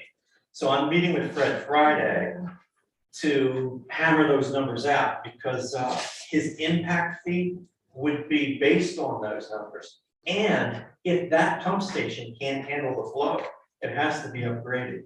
So that is a possible finding. I just wanted you to be aware of that. So that didn't make me happy, because that was a conversation that should have been had back when we were doing the TIF, because we could have thrown that infrastructure stuff into the TIF. Doesn't mean we can't amend the TIF to do it. But it depends now on what they're gonna have to say. And I thought Fred was coming up this weekend, so it's next weekend. Pardon me? I thought Fred was coming up this weekend. He told me he would be here Thursday and Friday. Next week, okay. So we'll have to, we'll figure it out, but it would have been nice to know that We sooner. can or cannot amend the TIF. Yeah. Okay. It just means a longer process. We were just done up front to start with, it would have been a little nicer, but anyways, neither here nor there, what's happened, so. Bill, did you? Yeah, what's the expected revenue? The expected revenue is what we budget for, just what's here. But that's why we're having the study done to figure out, because our current rates will not take care of it. There is no doubt in my mind that there is going to be a sewer increase. I'm sorry, what's the expected revenue? The expected revenue for this year, now it's extrapolated out, but it is 604,000. Thank you. Expected. But remember, the wastewater plant is an enterprise fund, and it is supposed to pay for itself. So I just need some clarification. Is it wastewater that a couple, 3 years back, there was a big discussion about increases, and rather than put it all on the user fees, it was across the board with taxpayers. Is that correct? I believe when John was here, you guys had that was, I think when I first started working for the town, because John came to the town and said, what was it, a 50% increase? Because you hadn't raised fees in like 7 years. Right. You hadn't kept up with it. And then all of a sudden, wow, we really need to do something here. And I think the board pared it back to 36%. Remember, Kim, I think it was 36%. Yeah, it was like really similar to whatever the water increase was, which was around the same time. And yes, you had this discussion because the wastewater plant is an enterprise fund. It is supposed to pay for itself, with user fees. That's the point of an enterprise fund. However, having said that, it's not like the water district, which is a quasi-municipal corporation. The town is responsible for it no matter what. If it has a shortfall, it's coming from the taxpayers. That's where it's going to come from. So one way or another, and that was the discussion though, because John was pretty adamant that the ratepayers pay it and not the taxpayers. But the ultimate end result is the taxpayer gets hit with it one way or another. Right, okay, so, and also the enterprise fund is what explains why it's not. That's not part of it. Here, that's what I thought, okay. And as I put in here, and this is no reflection of Ted, and Ted and I have had this conversation, when Ron Lear retired from the transfer, they combined management of the transfer with Ted, and they also put wastewater with Ted. But Rob is doing the work. Ted's still my boss. Rob just, I can't handle anymore. Ted just doesn't have the expertise, and he just relies on Rob. And I don't think it's fair to Rob that he's doing all this work and he's not being paid for it. So that's why I put a big increase in his pay. I think he needs to be at least up to where some of the other department heads are. For the work and the expertise that he puts into this. So. Extraneous question. Did we participate in COVID testing down there? No, and I will tell you why. The DEP was encouraging wastewater plants to test their effluent for COVID. And some places like Rockland and some other ones in this area did do the testing. The problem was that A, it's quite expensive to do. And secondly, they weren't sure what they were going to do with that data, because the assumption is every community's got people who are sending sewage that has COVID in it. Right. Studies have shown that COVID does show up in wastewater at the sewer plants. So they were saying, well, if they're making that assumption, they really weren't going to make everyone do the testing. So I did not do it because of the expense. It was an experimental. Yes, I think they I really just wanted wondered to if see they how participated. contagious it was going to be in and among people in that industry, so. Kathy? Were they going to pay us to have you test that? Or they would just mandate? I am unclear about that. It's possible that they did, but it seemed to me it was thousands of dollars to do it, and we already have to do a whole bunch of other testing, so. Also, one of the things that they were testing was the influence. They weren't testing the effluent. So what the assumption was, if you're disinfecting your water like we do, you were probably killing it on the way out. Right. So. Other question? All right, I'm gonna propose we take just a 5-minute break, so people can stretch, use the restroom, whatever. Hey, Tom, I have a question for you. Fire away. So Rob was standing all the way back at the far end of the room. Were you able to see and hear him okay? Yeah, I could see him. I could see, not in great detail, but I could see him standing up. He's wearing a very attractive black jacket. And you could hear him okay too. Yeah, actually, this owl thing works great. This is the best advertisement. We should sell those, make some money. All I wanted to hear. Well done, Dennis. All right, we'll be back at 10:40, so. Rating is a hybrid system. It seems to be moving well. I've been watching what it does in terms of. what it does.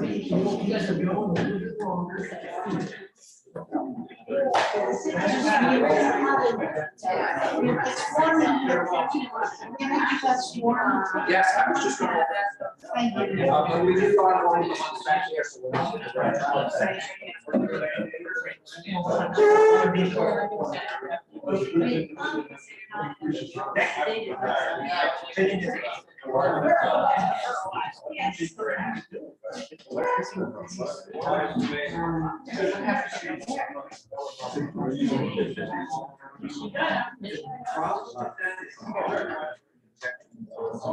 Yeah, and that was from the last study.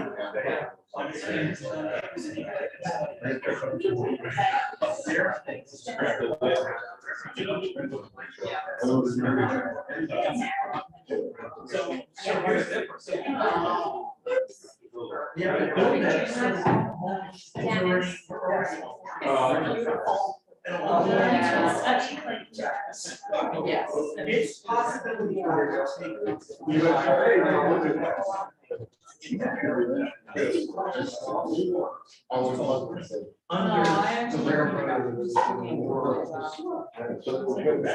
So that's why did we pay a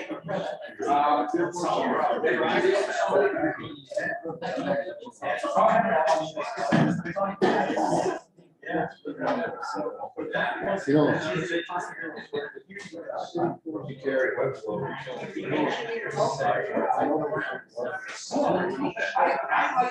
But this is why I like this kind of workshop. And let's talk about. Yeah. There's a certain funders that.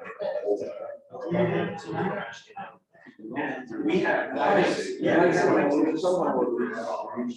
are below that level. And they said, and we know this hydraulic pressure builds up.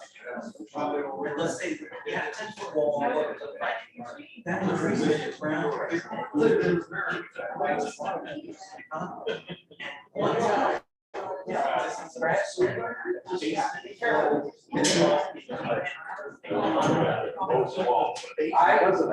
Let us come in somewhere. You know, it's not for 3 months. You know. Well, when I go on that part. This could be high in the sky. But you know, that's the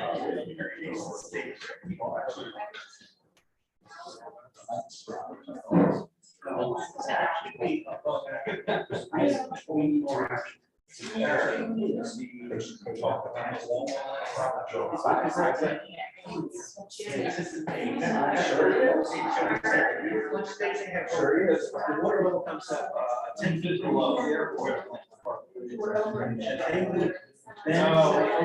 Where does it? So instead of 10 feet above water, that's also. Now they're saying So remember the last time.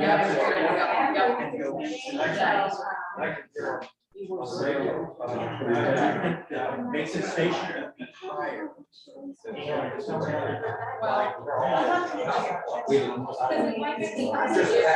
higher. Oh, wow. Oh, they are involved taking the atmosphere. And that's, they didn't keep that.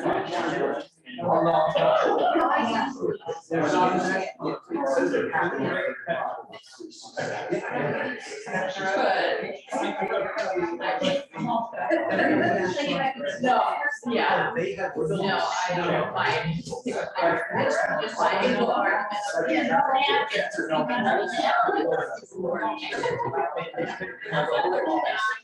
Remember, I went. So The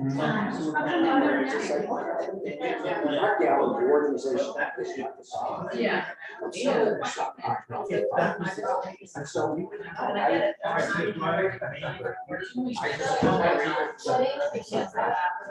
This is one of those situations. What will you want? This is not really- You know what they would do? They would, I rely on you guys and turn them.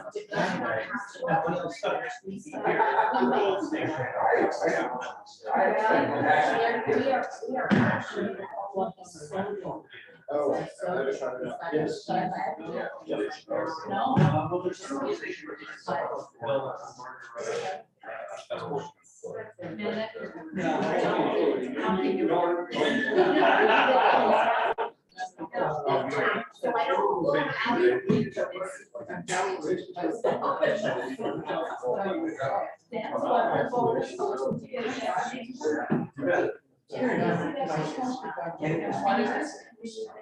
I'd like to see more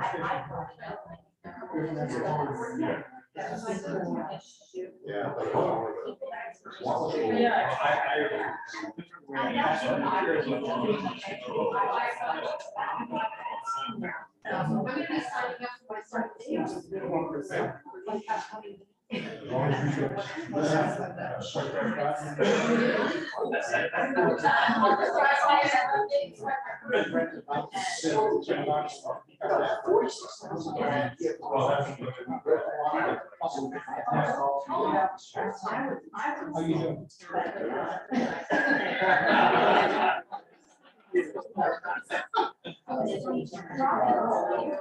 Yes, anyway, everything is decided. You can sort of-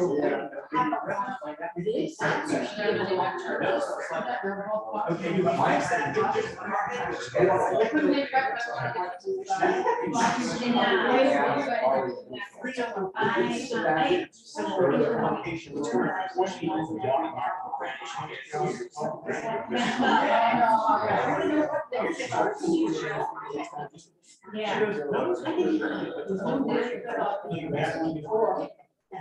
Because all your phones and your lowers are down.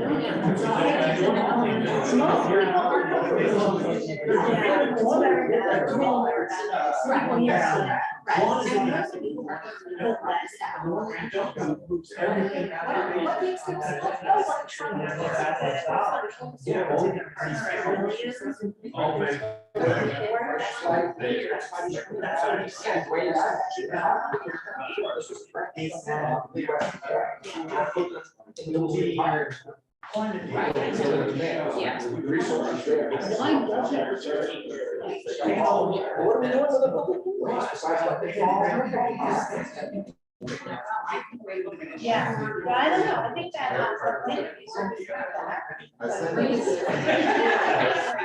Well, You know what, the grant.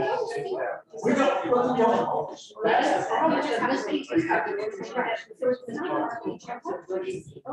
Yeah. And that I don't know if we have to No, we're still concrete planning. I don't have. No, because it's not like they're. They're getting 3/4. He's going to set it ahead for this weekend.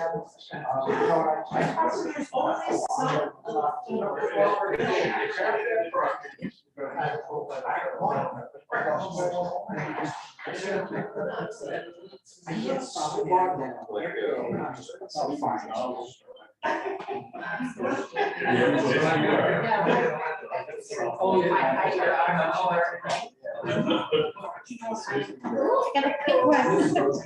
But I do it, it makes them just go all the way,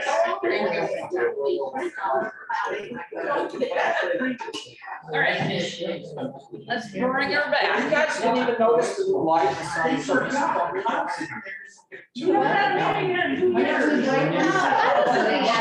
Yeah. So we had a waterfront meeting here Tuesday, and I was sitting back there, And I'm looking at the light up there, and Rob is sitting right underneath it. I'm like, Rob, you might want to take a look up, because there was fire coming out of that. Oh, wow. So, Great. LEDs. I like a little, yes. So these are LEDs, and we're going to the whole building. So That's great. they're all coming out, these are all. Yeah. Well, I was just telling her, I said, no, it's fine. You don't want to bring it down. Fire's all there. Literally, yeah. I have to get something early, yeah. I've got basil in my water. I'm gonna find out.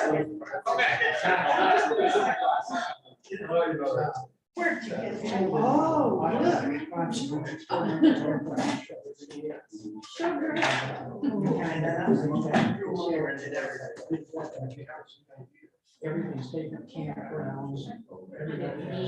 I do that.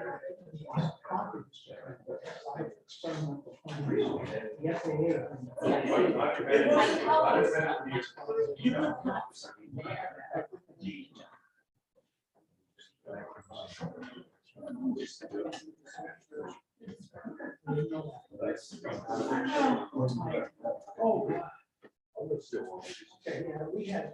That's a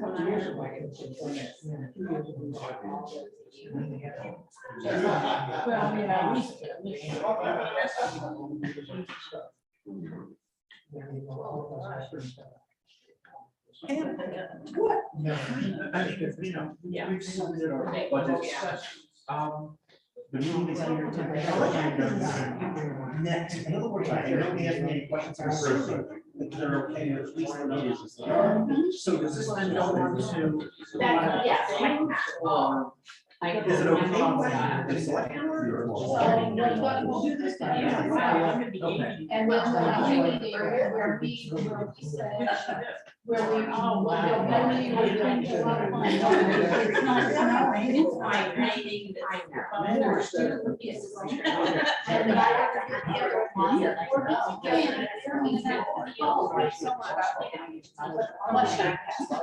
The board will get together and we'll go. And then that's where it's on the board that says, board budget, issue. Yes. And then. Yeah. That's it. It's basically get in front of all the select board and they can All right. ask questions.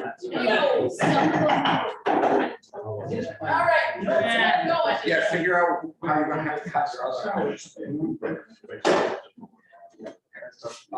Bill, I'm gonna go back just a little bit. So we can get some-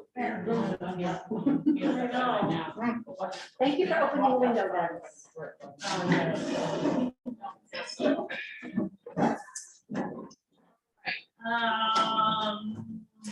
All right, do we have everybody back? Yep, two on the screen. Got everybody? Yes, all right. How about planning?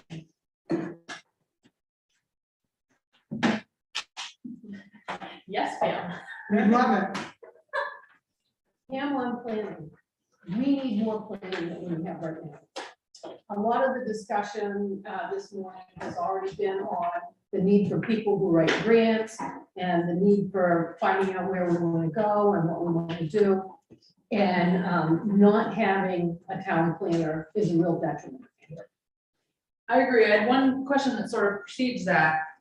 I know it says we've only spent 13,000 and change this year. Do we expect to actually use the full 63, or is there a reason why? Well, we carried one over because they didn't give us a bill in the budget year that we had, so we had to carry that. So last year's planning budget was only 35. Okay, And then the year before was. but we are using. Yeah. I want to make sure we're using as much as we have Yes, before we say we're gonna. Yeah, no, we'll use it up. You know, I'm fully on board with having a full-time planner in this town. I think it's necessary, we need it. But I'm only one person, so. I think there's two of us. I have been a planner since day one. Well, I saw Kim and then Bill and then Pam. Sorry. And it may just be that it just really needs to be, that people need to be better educated on how it works and how it will actually pay for itself in the work that it does. And maybe we just haven't done a good enough job of that, and maybe there are just some people that just are against it, period. Because I'll just comment that I've been covering or just going in planning board meetings for the last 2 years, and it is a night and day difference in terms of the help that people who want to actually start businesses and everything. That's been huge in terms of having even just a contract. So, And that's frustrating if you want to do a business and you come in town and we're not efficient on how we do things because we don't have the resources to properly do them. And if you guys want me to put together a budget for a full-time planner, I would love to do so. Kim. Hey, this is Tom. I think this makes a ton of sense. Maybe you should call it something else. We've had that discussion. Economic development. Economic development, something or other, but something that drives to, we want to grow the town, not, we want somebody to sit there and play with their pencils. Yes. Honestly. Kim. On the not sit there and play with their pencils line of thinking, I just would like to see that the town is very clear on what the planner would be doing. When we had a planner, that poor man sat in on almost every committee meeting that existed, and I don't know how he had time for anything else. So it should be a clear definition of what that person would be doing. Bill? I've been after this for years. I tried for a full-time one and settled for a part-time one with the county. Economic development, which should be in there. There's another word for community development person rather than planning person.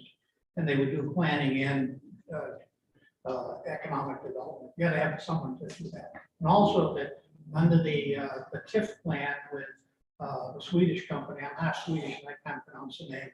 Right now. Huh? Right now. Right. That's just all I just call it right now. Anyway, $9,000 TIF is supposed to go towards economic. I think it's more than that. Pardon? I think it's more than that. I don't know, that's the number I've always been given. I think it's more than that, but I'll have to. look it up. Anyway, it offsets the salary. It does help, yes. To some degree, not. Yes, not the whole thing, but you're absolutely right. Kim and then Kathy. Yeah, and whether you want to call it planning or economic development, I think it's crucial here, especially when prices are going up and they're not ever going to come back down. I would like to see this happen with plan, you can call it economic development or planning or both, but I'd like to see it happen with a really well-written job description so that the person being hired is not going to every meeting. And they don't need to be at the meetings. They need to be in their office writing grants, finding money, finding opportunities, if it's not money, other types of opportunities, knowing what's going on by reading the minutes from those meetings maybe. But they shouldn't be going, to me, that's a waste of time. But we did have a planner here several years ago that made well over her paycheck in grants that she brought in. I mean, they absolutely pay for themselves double, triple, quadruple fold. I will draft you a budget and you can decide whatever you want to call Kathy. No, everybody else has already said what I was going to say. Bill? Community development was the name. It covers many things. Economic and community development specialist is another one. Whatever, call it anything, but get it. Just don't put the word planning in it or planner, that's the downfall. But I think not only is it important to have a job description and be very clear on what they'd actually be doing, but we also need to, like we've said before, we need to get out there what the benefits even of just the contract position has been in terms of this has actually made a difference. Yes. Yeah, I was actually thinking about this earlier when we were talking about getting grants and all the work entailed in that. Could that be what this person does? Yes. Yes. You call them a grant manager? No, No, it's too limited. you want them to do more than that. Yeah, but I think that would definitely be a big portion of it. So I mean, there's already a job description for this, I just would have to pull it out and tweak it to, you know, so I don't have to start from scratch, so.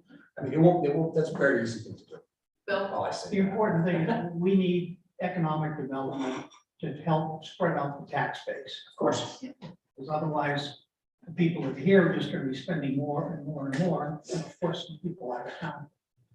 Kathy? He's already said it. I was gonna say something else, but now I can't remember my age. Sorry. that's all right. Okay, so it sounds like there's definitely some support to see what a full-time would look like in the budget. Yeah. Big I style. remember. No. Quick before she forgets. You're right, you're right. No, we have access to the Lincoln County Planning Office. For, you know, it's about maybe the grants, because as Dennis has said, grants take up an awful lot of time. And we want this person to really be concentrating on the economic development aspects of the town. At least that's my take on it. Yeah, then the planning commission is helping with quite a few grants. Oh, I know they are. Actually, but, you know, they're spread out amongst 16 towns, not just, you know, not just concentrated on us, so. Other comments? Or are we talking salary and benefits? I would have to, I have to do a study to see what's going on. I'll put something together so you guys will have it. I don't know what the market is. Hi. Everything's high. Everything's higher. Yeah. Right. No further questions? All right. Guess before I start just going through alphabetically, any other ones in particular that folks have a lot of questions on? If not, I'll just start going through. I have a general question. Sure. The education supplemental went to 55% this year. Where is that reflected in here? No, I did talk to Terry because I figured it would come up. I did talk to Terry on, I did talk to her, emailed her on Thursday to figure out where she's at with her budget. And take this for what it's, she's not done, so she doesn't know for sure. But she doesn't think she's gonna have to ask for any more town money this year. So the budget, the figure that's in here is flat from last year. So that's, if it is something, I don't think it's gonna be a whole lot. So. Does that answer? When we get to that part, we point that out. Sure. Okay. Well, It's just basically reflected in your chart in the beginning. Yeah, we don't have an education. It is, there is, no, it isn't in here. So, you know, we just get to the point where, because I don't have anything to do with it. It's a whole separate process. Because it's a, Right. they just basically tell us how much it's gonna be. Yeah, so I guess the only place it would be is in that big red. Correct. That's correct, yeah. It's, that should be a little bit smaller. Well, so I could make it smaller if you want. That's the thing about charts, is you can kind of play with them a little bit. So just so everybody knows, the chart of where the money goes, well, for both of these charts, so where the money comes from and where the money goes, that's based on actual 2021 numbers. So those are real true numbers.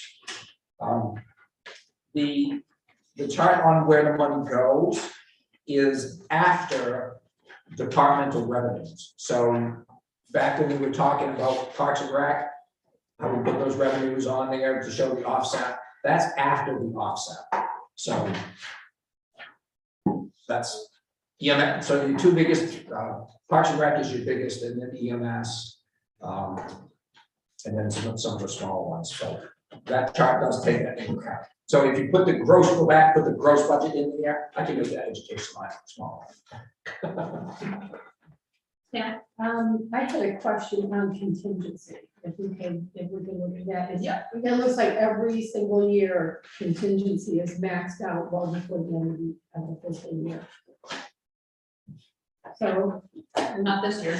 Oh, we're not done yet. But we're not done yet. No, I already know. And that's the thing, as Dennis has already said, well, we could spend contingency, but there's other stuff coming up, so I'm just wondering, is 50,000 a realistic number still?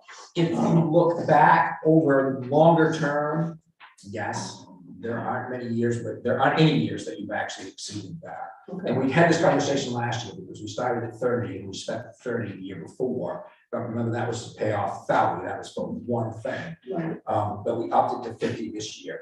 Having said that, I do have a couple of things going on right now, but we're probably going to have to dip into some of this. And I've been telling you about the brownfield site now for several weeks that we still haven't settled in on, that we may have to dip into that contingency fund to finish that off. I don't have those figures yet, so. So for the next upcoming fiscal year, is 50,000, are you comfortable with that, or it's a wish? I think we can stick with the 50,000, but you know, if we put it in there, it's have to get spent no matter what. Well, no matter what you put in this, we're gonna spend it, yeah, that's kind of really where my question was, it gets spent every year, but has it always been a need to have that there to be spent? No, I can pull together something for you real quick while you guys are.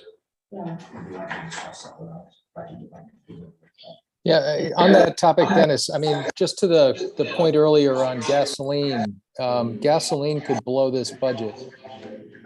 It absolutely could. I don't think it will blow it by $50,000, but. No, but it could, you know, you could see a scenario. I mean, I don't think gas goes past $6.50, but if it went to $8 or so, and then you look across all the departments that consume gas, you can see it eating up a substantial portion of it. Well, so the other part of this on the contingency has been, at least past boards do not like to use contingency funds to offset shortfalls in departments. They want to go to the town and ask the town to cover them out of the fund balance. Okay. So that would be kind of a fundamental change from, and you can use the contingency, so you don't have to do that, but past boards have not wanted to go that way with it. This is a different board, so, and they're not bound by what past boards have done. Yeah, in the past, Tom, contingency has always been like the, oh my God moment, like when the fuel tank under the parking lot out here behind this building rotted, and we all of a sudden had to spend tens of thousands of dollars to dig that out and put in a new fuel tank. So that's really what contingency is for. Okay, thank you. Yeah. Other questions on contingency? I mean, come back in a minute if you want. Just take this out. Right. Yeah. Kathy? and Jess? I think the 50,000 probably is a safe amount. Hopefully you won't need it, but with inflation going up every second of the day, I think you better stick to the 50. Dusty? Yeah, and then Dennis just mentioned, I was thinking, sort of a separate issue, just with anticipating our costs and revenues. If we could put, or just an idea of how we can sort of get a better, I'm not sure. I'm trying to articulate this, but we end up with surpluses, we've overestimated, you know, and then we have money that we didn't use, that kind of thing. If we were to lower that amount, for example, so that we didn't end up with so much of a surplus, but more in contingency in case we needed it. Just with what Dennis was just mentioning about a way to sort of make those numbers a little more accurate in our final budget. That's just an idea, just a concept. So in 2019, you spent $364. In 2020 was $10,797. And then in 21, we spent the full 30, but again, that was one particular thing that we had an issue with, that we had to deal with. So I think I'm comfortable with leaving the 50,000 for the time being. I'll look at what Dusty's suggesting and see if I can tweak that somewhere. Yeah, so Dusty, what you're talking about is at the end of the year, the undesignated fund balance, what's left over from the budget that didn't get spent. Well, And that's- exactly, it's more like if we put in a certain amount of money for, you know, to pay for all the gas, and then say if gas prices go down, and then we don't end up using that money. Right, it goes, at the end of that budget, that goes into the undesignated fund balance. That's the money that's left over at the end of the year that didn't get spent. And that's what you're using to try and hopefully get us to 1.2 million in that account. So we have 3 months of bills covered in case of, oh my God, people don't pay their taxes. So Dusty, here's my take on this as we stand right now. And, you know, in the past, they used a lot of money out of the fund balance to offset increase in taxes. You know, it's happened. What was fiscal 19, it was 130,000 in the fund balance, right around there. It should be somewhere near, you should have 2 months worth if you're gonna follow acceptable practices for government finance, which is, for us, should be somewhere around $2 million. They were down to 130. We had a budget surplus in fiscal 20. That was like 950,000. That was one of those COVID years where we told everybody, here's the budget, but you gotta stay, you gotta watch it because we don't know what's gonna happen. And they did, and we exceeded our revenue. We carried over 300 of that into the next year, but we put 600-some-thousand into the fund balance, so now it's up to 770. And we put about 600,000 in last year, that's unaudited, so it's just an estimate. So we should be somewhere around 1.2 million. So once you get that fund balance built up to where it should be, we have that comfortable amount, and then we have these budget surpluses at the end of the year, we can stop putting it into the fund balance and give it back to taxpayers every year and say, you know, now we've got, you know, our tax increase this year is $300,000, but we've got 300,000 in surplus funds this year. We'll use that, and we're not draining our fund balance like we have in the past. That's the goal I'm trying to get to. But we may end up doing that this year, even though we didn't quite get to where I wanted to be, just because things are so expensive and things are happening so bad that maybe we don't put anything in the fund balance this year and use that money. But we're going to be sitting on a much better place than we were even 2 years ago. Does that kind of answer your question a little bit? Okay, anything else on contingency? All right. I'm just gonna start going through alphabetically then. Administration. Any questions, comments? It's pretty straightforward. It's me and my part of Kathy's salary Foxy and Peach. and Foxy Peach. And their cookies. Yeah, where's And the only thing the town buys is just the water when I fill the water bowls.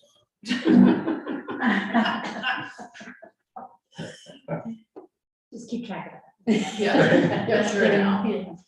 that. All right, there's no questions. All right, we've done airport, so animal control.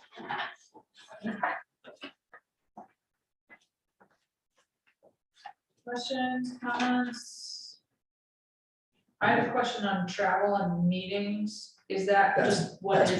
That's mileage for the ACO. Okay, So contracted is their hours, meeting and travel. We don't have a specific line for mileage, it's meeting and travel, so that's just the mileage we may have to come down. so we're just assuming that they'll need to do that more? I hope not. Well, gas prices have gone up, so. Okay, but, okay. How much do we use this service? They do between 15 and 20 calls a month in town. It's actually more than I thought. Back when I first started, they just sent us a bill. And I sent it back and said, I want details. So now they send us a detailed bill every month. It's varied some because they didn't have an ACO for a while. The police department actually had to handle some of it, which is kind of a pain in the butt for the PD, but you know, it's more than dog complaints, it's dead animals, we got possums running around downtown. I don't know if any of you guys have noticed that at all. Yeah, I left them in my parents' house actually. I'm hoping we're somebody. Yeah, they're great, don't feed it, just keep it off the streets, they eat ticks. No, I know. Oh, yeah. big And they're ticks, super they eat cute. ticks. They are. So anyways, as I said, that the sheriff's, the county is, for their non-union employees, I think went with a 10% raise for their employees this year, so I expect the contract to sign. I just have a general question. Does the town donate any money to Midcoast Humane donate? No. No. Have they ever been approached? I don't have a request, and I had a bunch here, but that's not one of them. I mean, we pay them. No, I know that, I know that. I just wondered whether the town, charity wise, donates some. I don't know if they have in the past, but we haven't since I've been here. Would that be something that the select board may consider? Donating to Have a discussion. Midcoast Humane? I mean, they would have to submit a request and we would have to, once we get to community organizations, I think we're gonna be talking about some other requests as well. I mean, I guess the answer is not 100% no. I think we would consider any request, but yeah. So at one point when I was on the board, the board voted a policy, which for some reason can't be found right now. You can't find a policy, but if you find the right set of minutes, you'll find it in there somewhere. But board at that time voted a policy for nonprofits to approach the town. And nonprofits are supposed to send their request letter with a full financial statement. And what was the other thing? A full financial statement and a copy of that year's budget. So with a letter saying, we'd like you to donate, please very much. Okay. So if they were going to be sending a package like that, I think those are supposed to be in before January 1st. Okay. So I Have you don't ever know if the received- board's ever held a hard line on that date. I don't think they have. Working on that. I ask these questions because I'm on the board of Midcoast Humane. Sure. Was Cassie ever received a request? for No, a not donation? to my knowledge. Okay, thank I was on budget committee for 6 years and this is my 8th year on a select board, never to my knowledge. Okay, thanks. Other questions on animal control? All right. Assessing. I'll broach a subject now that's not gonna be popular, but it is something that we need to really be looking at, and that is a reevaluation. Thank you. The town has not had a reevaluation in 15 years, and we are past due. Wow. I am really leery to want to do one right now.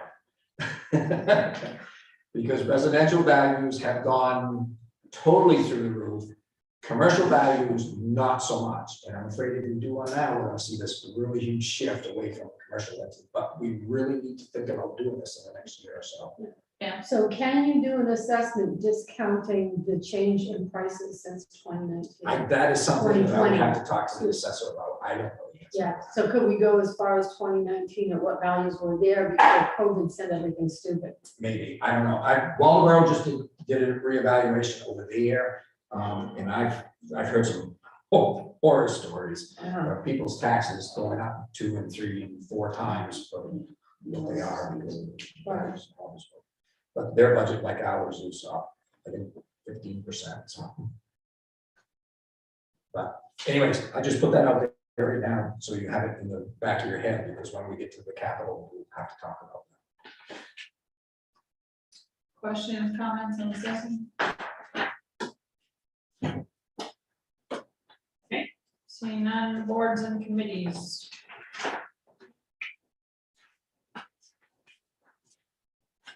This one looks like it's up. Kathy came to me the other day and she's like, we spend a lot of money out of the administration budget doing advertising for the planning board. We should probably put that in the planning board and boards and committees budget instead. So that's under supplies is, that's why we got $1,000. And that's why it's 0 for this year? Yeah. Yeah. Questions? And those are fees that we should be recouping from whoever's coming for planning board. Okay. Celebrations. My birthday's the 24th. I got the Christmas this year. The Christmas year to date is not truly reflective of what we spent. We actually overspent the Christmas line. We didn't overspend the budget, we overspent the line. And we ended up taking some of it out of Parks and Rec budget. So I probably will look at that again and adjust it so that it takes some of it back from the Parks and Rec and puts it in here. But anyways, that's why I upped it a little bit, because it was a little more expensive. This might be one of the things that we might need for contingency this year. I just got the bill on Thursday for the 4th of July. And they're asking for a 50% deposit this year, which they've never done before. We don't have the money in that budget to do it because we've already spent that money for the year. So I'm gonna call them and see if they'll wait where, we're a municipality, but Did the bill for this coming for the July? yes. The problem they're having, like everything, is when I talked to him, this was several months ago when I talked with him about, when I was thinking about this. It used to cost them like $3,500 to get a container of fireworks in. He told me the last time I talked to him, it was costing him almost $30,000 to get the same container of fireworks in. So I expected this was gonna go up, but they're holding the line on it this year, so.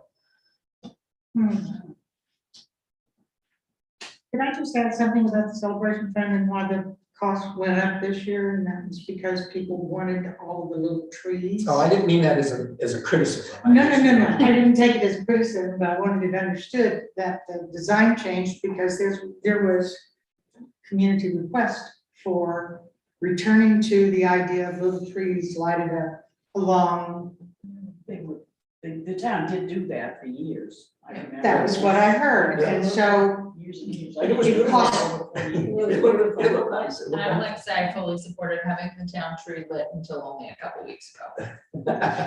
Yeah. If anybody else noticed that. Well, and they're still out there, but Newcastle. we had theirs enjoyed too. them for a long time. Hey, it's Canton had theirs up for a really long time. Yeah, we're in a pandemic, it's dark out, why not? Anyway. Just wanted to throw it out there. I don't know, my neighbor down the street still has all his Christmas lights. That guy on Yeah. Federal Street. Yeah. All right, any other comments, questions on celebrations? All right, cemeteries.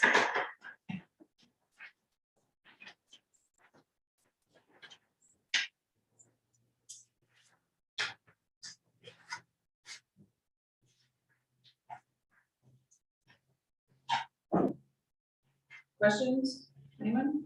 All right, we'll move along.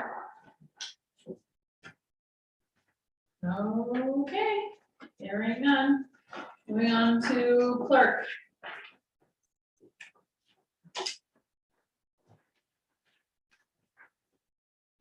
Questions, comments?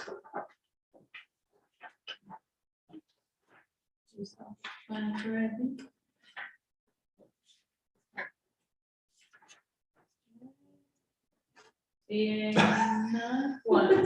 Tom, just got his hand in the, Oh, What? sorry, no. all right, code enforcement. Hey, I would like to point out for the last 2 years, the code enforcement has brought in more money than it's cost us. Huh. Partly because of the solar projects in town and pretty hefty planning board fees. But, building permits have been wild because of all the construction that's going on. It's, yeah, so it didn't cost the taxpayers anything. I have a question about benefits. So it's 20 hours per week. Is that normal that we would provide benefits for 20 hours? He works under a contract. He's in the union. That predates me. Normally, no, we do not, but they're prorated to him. Is 20 hours a week enough? I think this came up in a previous board meeting, and so I went to Bruce and said, we need to do more, and he said, no, 20 is enough. I actually considered, what got me started on the fire department and fire chief, I actually considered doing it as a full-time fire chief code enforcement officer, so that we had somebody here more, and I still haven't totally discounted that idea, but the problem is creating a job description that you can get people for. That's where I kind of went back on that. It's easy for a fire chief to be EMS because that's pretty common. Yeah. But is it common for a fire chief to be a code enforcement officer too, which might severely limit the candidates that we can get, like Rob Bickford is not, he's not certified to do that stuff, so. But no, Bruce seems to think that it's fine, so. Other questions for code enforcement? Okay. Community organizations.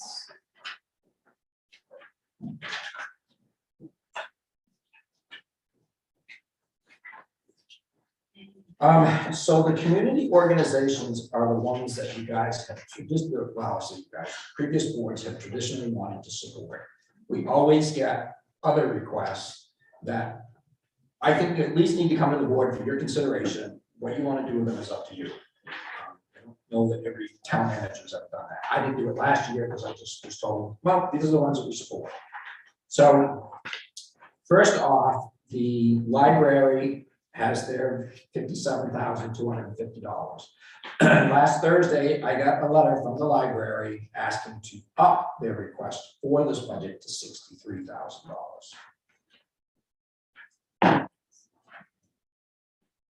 So that is up to you guys.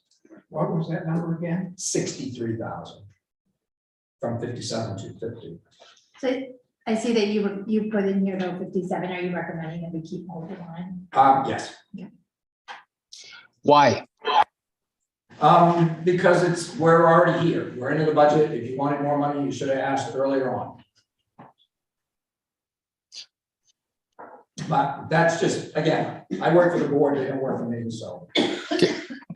Can you describe just what the rationale was for that when it was submitted? And what did they say, Dennis? Just briefly, they're, like everybody else, they're facing a lot of increase in costs.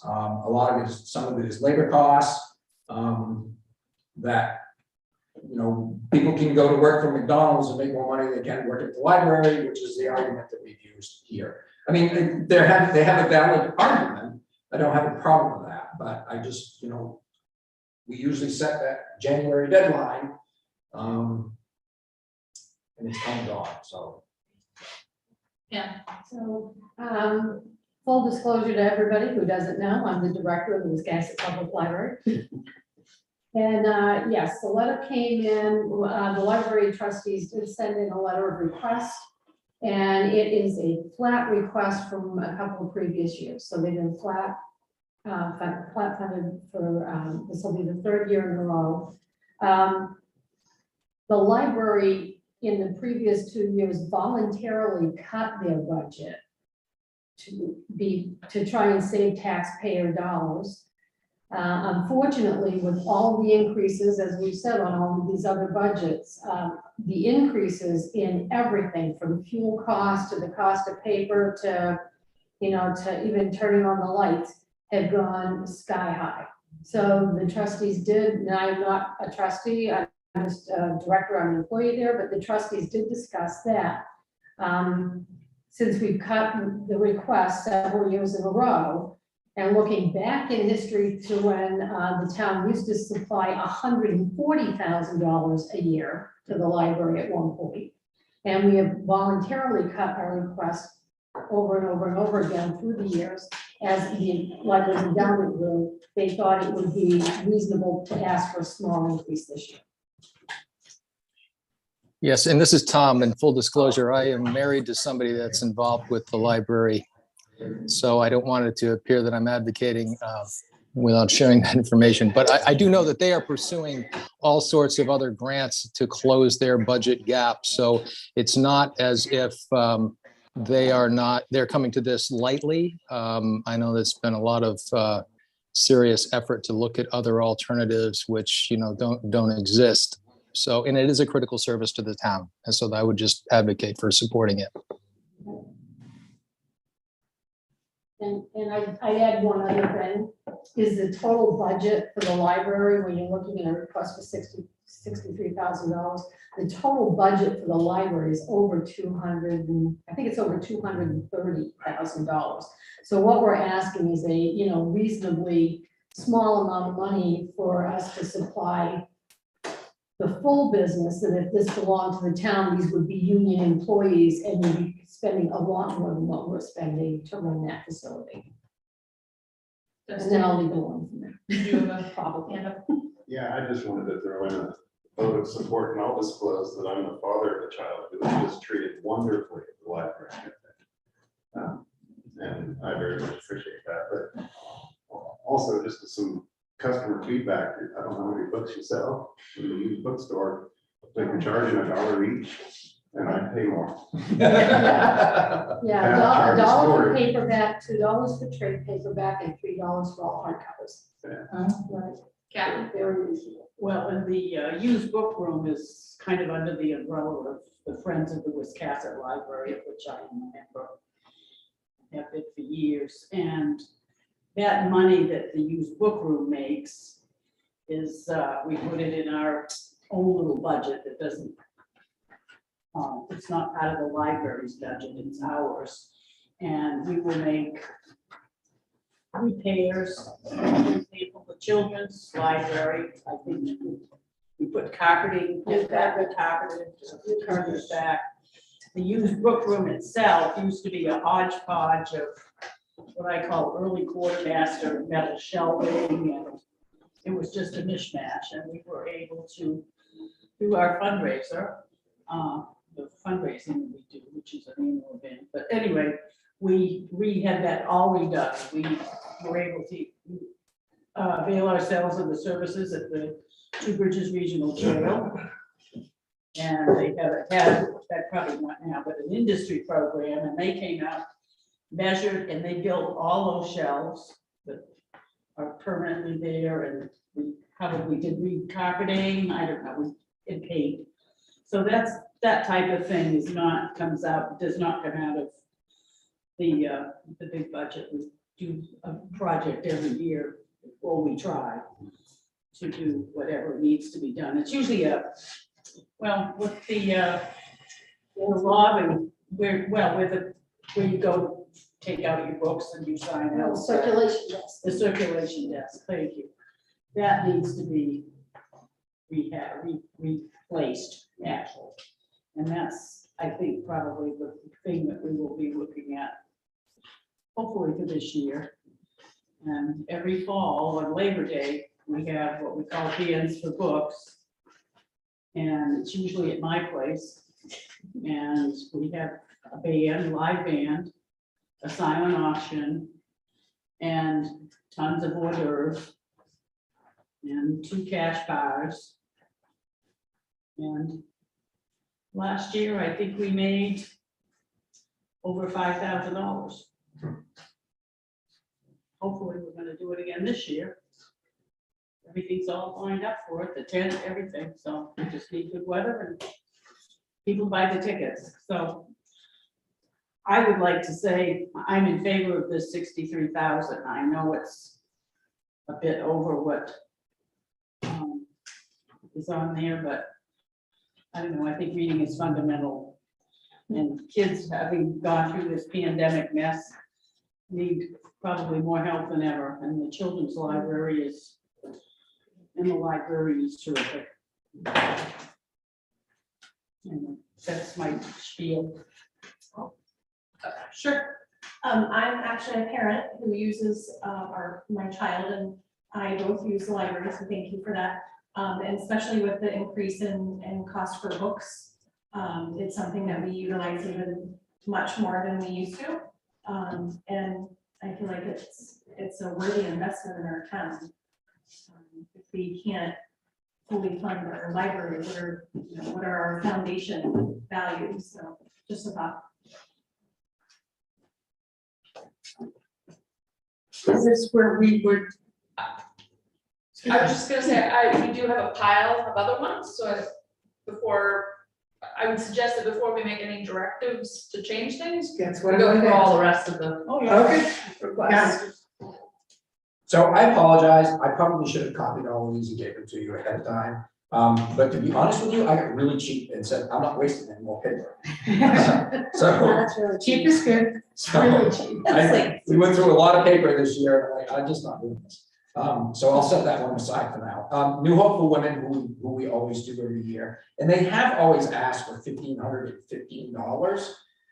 Last year, they only asked for $700. That's why we only gave them $700, but they did send in a request this year for $1,515. So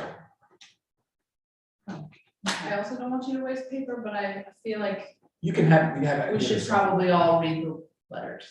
So should we put off community organizations until the next meeting, when we've had time to look I at all of don't, these? some of these are like really petty amounts that really don't, Yeah.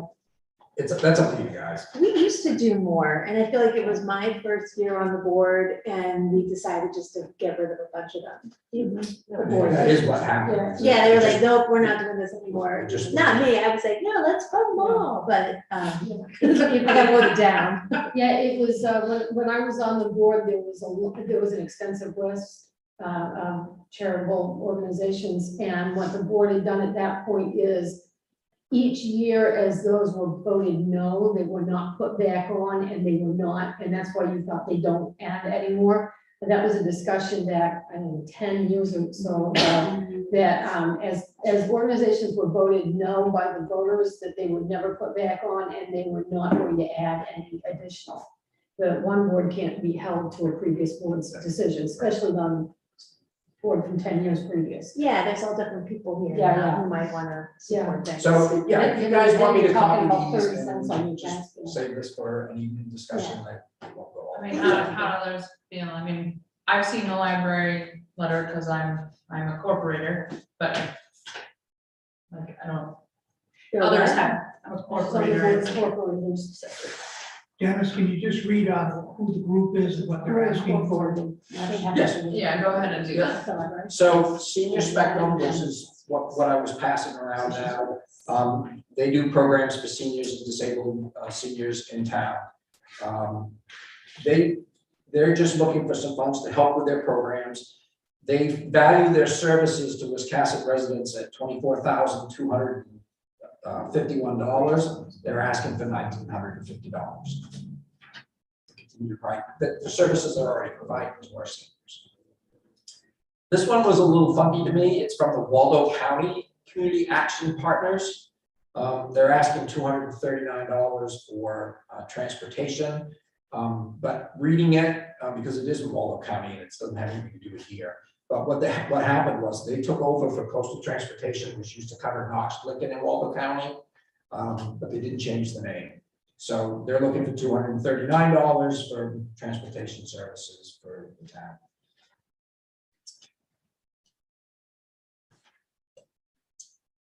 Lincoln County Television is requesting $13,500 from the town for support for Lincoln County Television. I would like to ask a question about that one. Do we receive money for cable? Yes. How much do we receive? 53.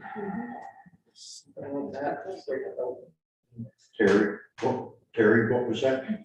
I wanted to know if Wiscasset receives money for participating in cable television. And the answer is yes. Yes, we do. They have a franchise fee that they have to pay. And it is, I'll tell you just in a second. Yeah, so the franchise fee from the cable company is what they pay us for our permission to let them bring the lines through here. Right. They are renting our airspace essentially. Right. Right. And did we used to pass some of that money on to LCTV? Yeah, at one point we did, I'm not sure when they came off, probably at some point, it got voted down off and went off, as I explained. It is not a separate fund that we keep just for cable franchise fees. It's just part of our revenue that we use to offset taxes each year. So, I mean, their request is to take it from the cable franchise fee. It's just gonna come out of our revenue is where it's gonna come from.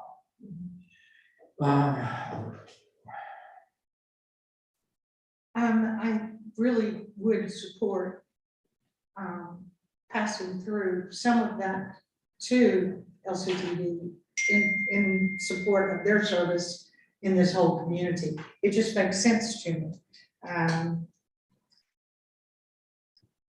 I am sure that we can always use that money to offset taxes, but it seems to me that money that comes in related to a service that we're actually also receiving should possibly be shared with that resource.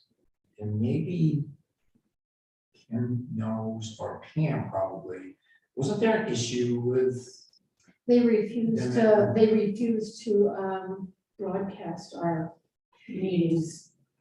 Because they don't receive anything? They were receiving something, so for some reason, all of a sudden, there was $4,000 or an- something a year that we paid. We got Right, it. there was at And some they said at point. that point that they wouldn't. Yeah, they said Didn't something. they used to broadcast the They meeting? did, it did, yeah, we didn't used to be on Zoom or YouTube or whatever, we used to be on Channel 7. And you could go online on Channel 7, lctv.com, and look up the back meetings and all that, but there was it was just after I got off the board that there was another argument, if you will.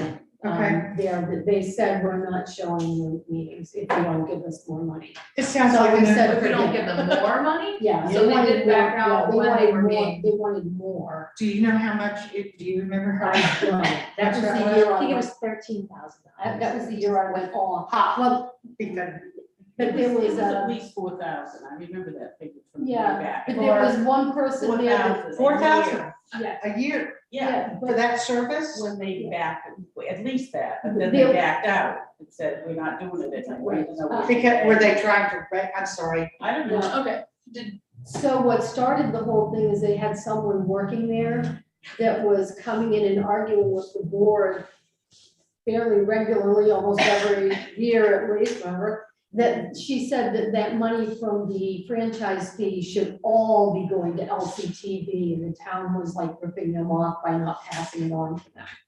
Well, that's unpleasant. Yes, it was quite, it did not go well. Discussions did not go well. So that's when, at the end of it all, they finally said, you know what, forget it. We're not gonna fight like this anymore. did you bring up what you wanted?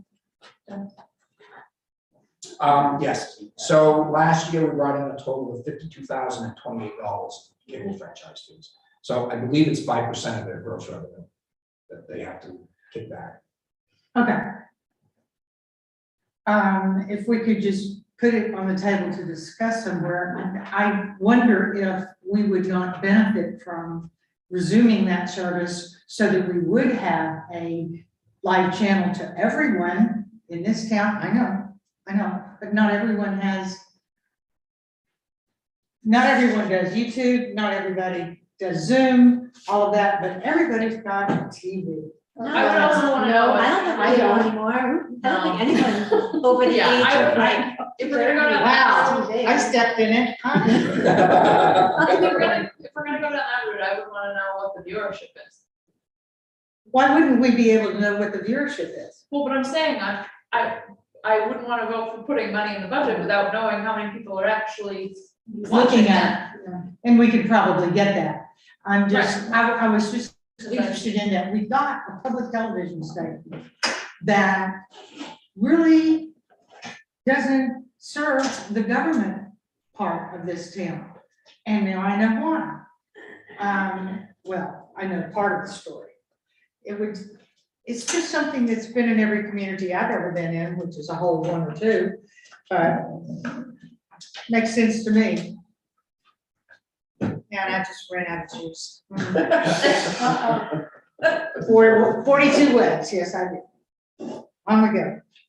Okay, There's more under so community. we'll look at that one as Thank you well. so much. I know, I see how eager you are to, yeah. You know what, though, if we had the opportunity to, like, undo a past argument between the select board and someone, I would want to do that. There were so many in the past, like, select boards that fought with people, and this select board doesn't. So if we had the opportunity to repair that, I would love to participate in repairing that. Well, I love that attitude. Yeah, as one of my last things before I retire. Thank you, Zoe, yeah, right. Well, it just so happens that I know Larry Seidlinger pretty well. He and I used to do business together years ago. You guys set your next budget meeting to discuss this. I'll ask him to come and talk to you. That would be nice. I think it would be nice to repair a I would home like that. and to move forward in a positive way. Well, the person that worked there before is no longer working there, so Even better. it would. Well, it was Clean mostly slate. done by an individual. Yeah, that's too bad. It was too bad. What else do we have on this? Maine Public Radio is asking for $100. Really? That's a big. Life Flight is asking for $933, which is 25 cents per capita, or according to their figures anyways. Who was that, Dennis? Life Flight, Like wants how much? $933. And if I have to, full disclosure, I still have my paramedic license. I actually just this month renewed my paramedic license. If there's any organization that I would sit here and advocate for out of this list, this would be one of them. There are times when that access from even here to Portland or Boston is the difference between life and death.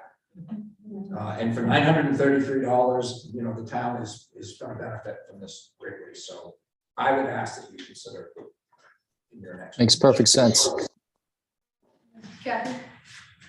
I agree with Dennis. I would much rather give Lifeline $933 than worry about NPR, which gets federal tax dollars. And this is a home deal. This is Wiscasset. We're talking about. Yes, they go all over, but I'm very much in favor of that. At the end of the day, you totaled these all up, and this is about 12 cents on my tax bill. Yeah. I mean, this is not the area whether the town has been charitable or not. If you take aside, is the town being charitable or not? This is pennies per person. Agreed. Yeah. And it's literally, people aren't even gonna notice it. Not when we're talking about adding a, economic developer, and you're adding 2 part-time people here and a part-time person there. How do we normally put these on the ballot? So the way they've always been done in the past, when there were more than just the 2 or 3 or whatever you're doing now, is the library was put on by itself because it's significantly more, because that's a quasi municipal. Also, because it's sort of a municipal function. And the others were all grouped together as a list Couldn't remember how it was. together. It seems like a good idea, instead of having each. Who was Maine Public Radio? $100. $100. Right. So I will copy these to you guys. We're just scanning an email them, we don't have to have the paper. Well, some people don't like. You're gonna look at me. I like your paper. I like your paper for all. I got my pencil and my highlighter. I don't look at any of the paper stuff anyway. Okay. I know, because you haven't cleaned up your box. I was embarrassed to bring it in, there's even a Christmas present. Bill. Can we take some contingency money and turn the heat up? I'm freezing. Oh, the close out. Close out. I'm gonna get you a knee shot. You are. Not over here. Well, she's on. Pretty all right, thank you. Because I would also like to see these totals. I don't disagree with what you said, that it's pennies on the dollar, but altogether it's significant, so. Is it? I mean, I don't know what the total is, but they're all asking for like $100. No, I don't know. 14, 15, Well, I I know just- 15,000. 15,000. If you do the LCTV, which is 30. I guess just for me personally, I'm looking with as much scrutiny on all these tiny little things as I am the tiny little things in every other Oh, no, budget. you So have to. just in terms of like being fair across the board, Yeah, I I just was totally questioning understand what you're saying. the but- word significant, that's all. Yeah. I do wanna see them also. I would. Okay, so we'll come back to this one after everybody's actually seen, and can we make sure the budget committee also has? You could just email it. Yep, that's fine. Yeah, you can email mine as well, Dennis, don't bother with the paper. Well, we can print one. Yeah, there's a Or at least highlighter on your. just the letters, Anyway, all right. Any other questions before we move on? All right, done contingency, contractual. There might possibly be a way that I could trim this budget back a little bit. I put the 70,000 in there for Yankee but so far we haven't spent a whole lot this year. So maybe we'll turn that back and then you can carry over the difference. And then call them and see how much more work they're planning to do this year.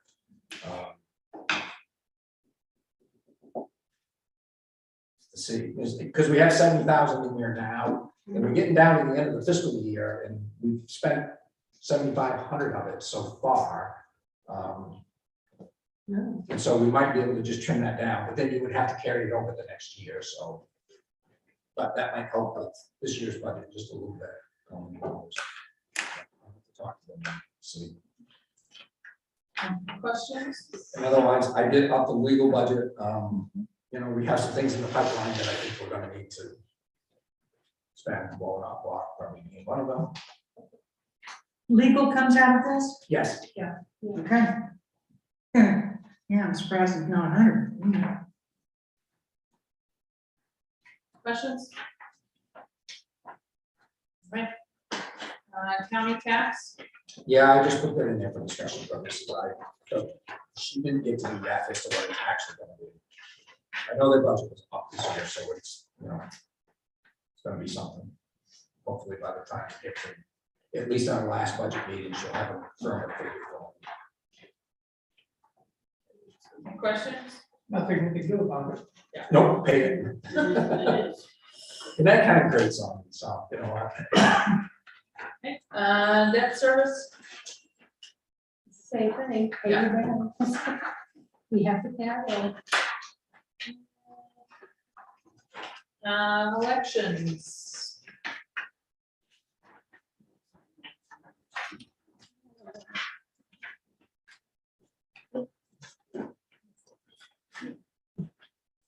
Hearing none.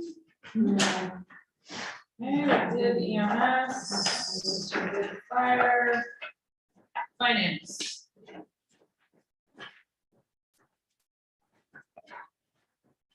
What's the total cost of Trio?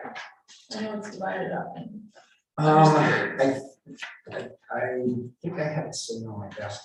What was the question? I was just curious how much Trio, the software is in total. I mean, I could go, but. It actually is sitting on my desk. I'll give it a chance. Any questions on finance? I would like you guys to know that Sue Anderson is doing a fantastic job as a tax collector in this town. Oh, good. She is very thorough. I am very pleased with her work, and if you guys get a chance to stop by and just talk with her. She's a wonderful person. She's doing a great job. I like that you do that for your staff. She's a definite asset to the town. And several times it has occurred to me to say that Linda Perry, oh my goodness, what she does. We used to have a category for treasurer, and we don't anymore. Is that in here now? Yes. Yes. And actually, so technically, I'm the treasurer. I know, yes. Kathy's doing all of the work. And I haven't hired, so for the past 2 years, I've said, you know, we'll save a little money, we won't hire a treasurer, because one of her niece's complaints, if you will, when she was a treasurer here, was that she wasn't busy enough, it wasn't quite enough for her to do. So I said, well, then we don't really need a full-time treasurer, if there's not a whole lot of, you know, if there's not enough work for her to do, we'll combine it with somebody else. But it's not necessarily true, and I'm gonna keep going back to these efficiencies that I talk about. And Kathy is, at times, gets really overwhelmed between the two. So I may look at actually hoping the intern might help take some of this pressure off here, but I may actually end up looking at appointing her the full-time treasurer and hiring another administrative assistant. Because, you know, she's trying to do the website and all the minutes, all this stuff. And I do get complaints from people who say, well, the minutes weren't on the website's not updated, she just doesn't have time to do it. So it's, you know, I think I can find enough work for an administrative assistant and Kathy to keep her busy, because I would keep her as the human resource officer instead of bringing somebody else in to train to do all of that stuff. So she would be busy enough on that end, and the administrative assistant could help me with some of the stuff that's just fallen by the wayside that I don't feel we're being efficient on, so. So that may be when it comes time for appointments in July, that may be what I end up doing. Do college-bound high school kids still need to do community service? Is that still- Everybody does. It doesn't Everybody matter if they're does going to now. It's college been a or while not. since I taught. So, Yeah. How many hours, right? I 24 hours over. I've brought it up before, and I don't know if there are legalities of why it couldn't be done, but certainly tech-savvy high school juniors, seniors could be posting minutes and organizing the YouTube page and doing all those things that are just too tedious for Captain's Day. Yeah, but I'm really looking at trying to redesign our entire website to make it more user-friendly. You know, when we got into the pandemic and we started using DocuSign to sign our documents so they didn't have to come in here. There's so much potential for that to make streamline things and make it easier. We've already put small things on there, like boards and committees can sign up online through DocuSign, submit it, they don't have to come in and do anything. We put a couple of other the business license applications because there's no fee attached to it. You can But do there's that. still a backlog. But and there is still a backlog. Yeah, There's a and- lot more that can be And done with that. free help is a good thing. Yeah. You know, they know more about that than, you know, and not that I can't upload a file, but, you know. I can't, well, I used to not even be able to do my. Kind of, PCR. sort of though, Kim, I gotta tell you, like a lot of the kids today, that they are not even using like what, they don't go on Well, I know, websites. it is, You know what I mean? yes, I do know what you It mean, is like, no different. one listens Like to they're- a voicemail anymore, no one, email is Right. only for advertisements. So, Right. and old people. But yeah. Hey, I email. Other questions on finance?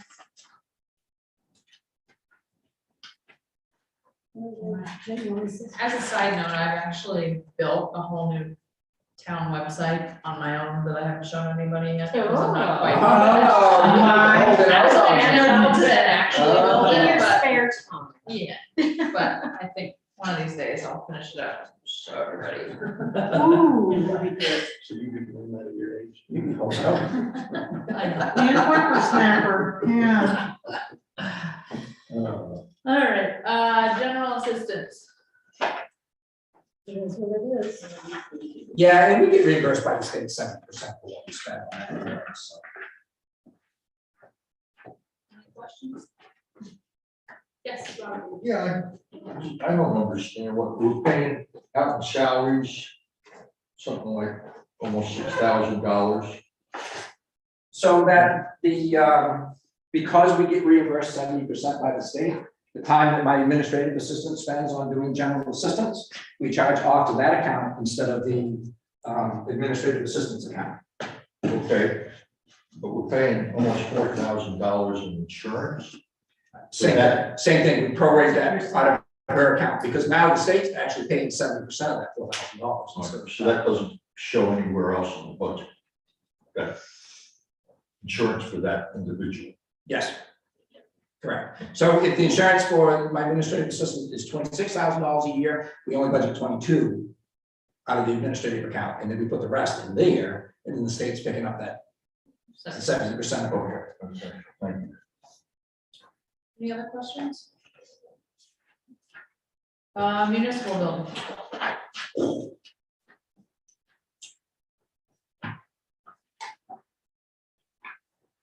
Here. It is what it is. Water district wants more money every year. Even though, you know, this building has a very large roof that has a great sun exposure.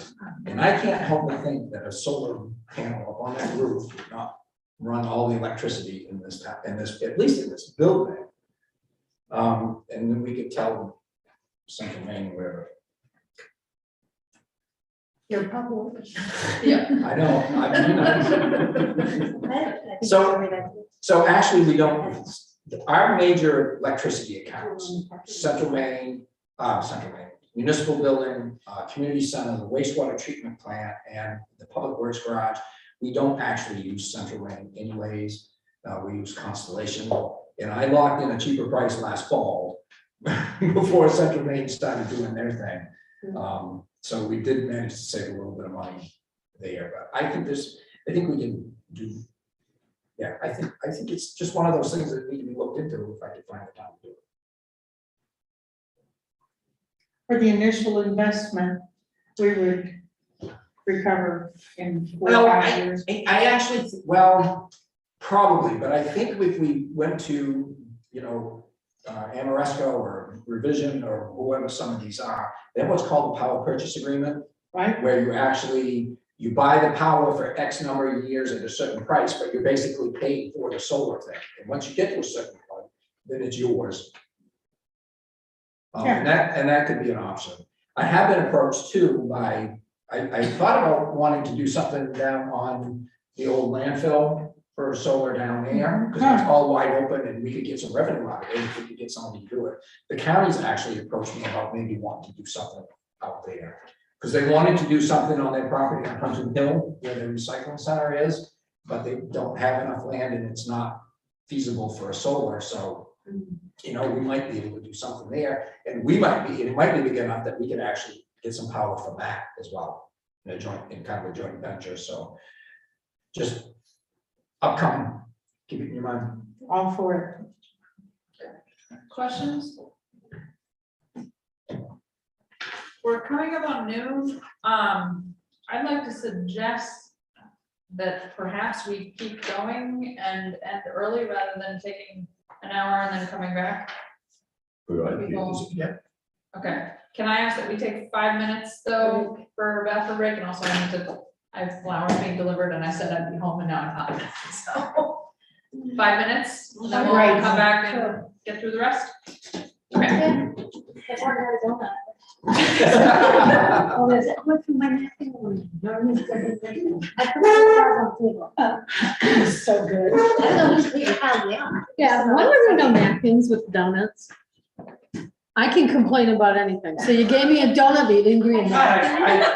Don't coffee and you still find something. we can put on. Hey, you guys, I didn't even notice that they female, did. you guys, I just wanted, real quickly, this is, Jody Hardwick, I'm a parent and for school board.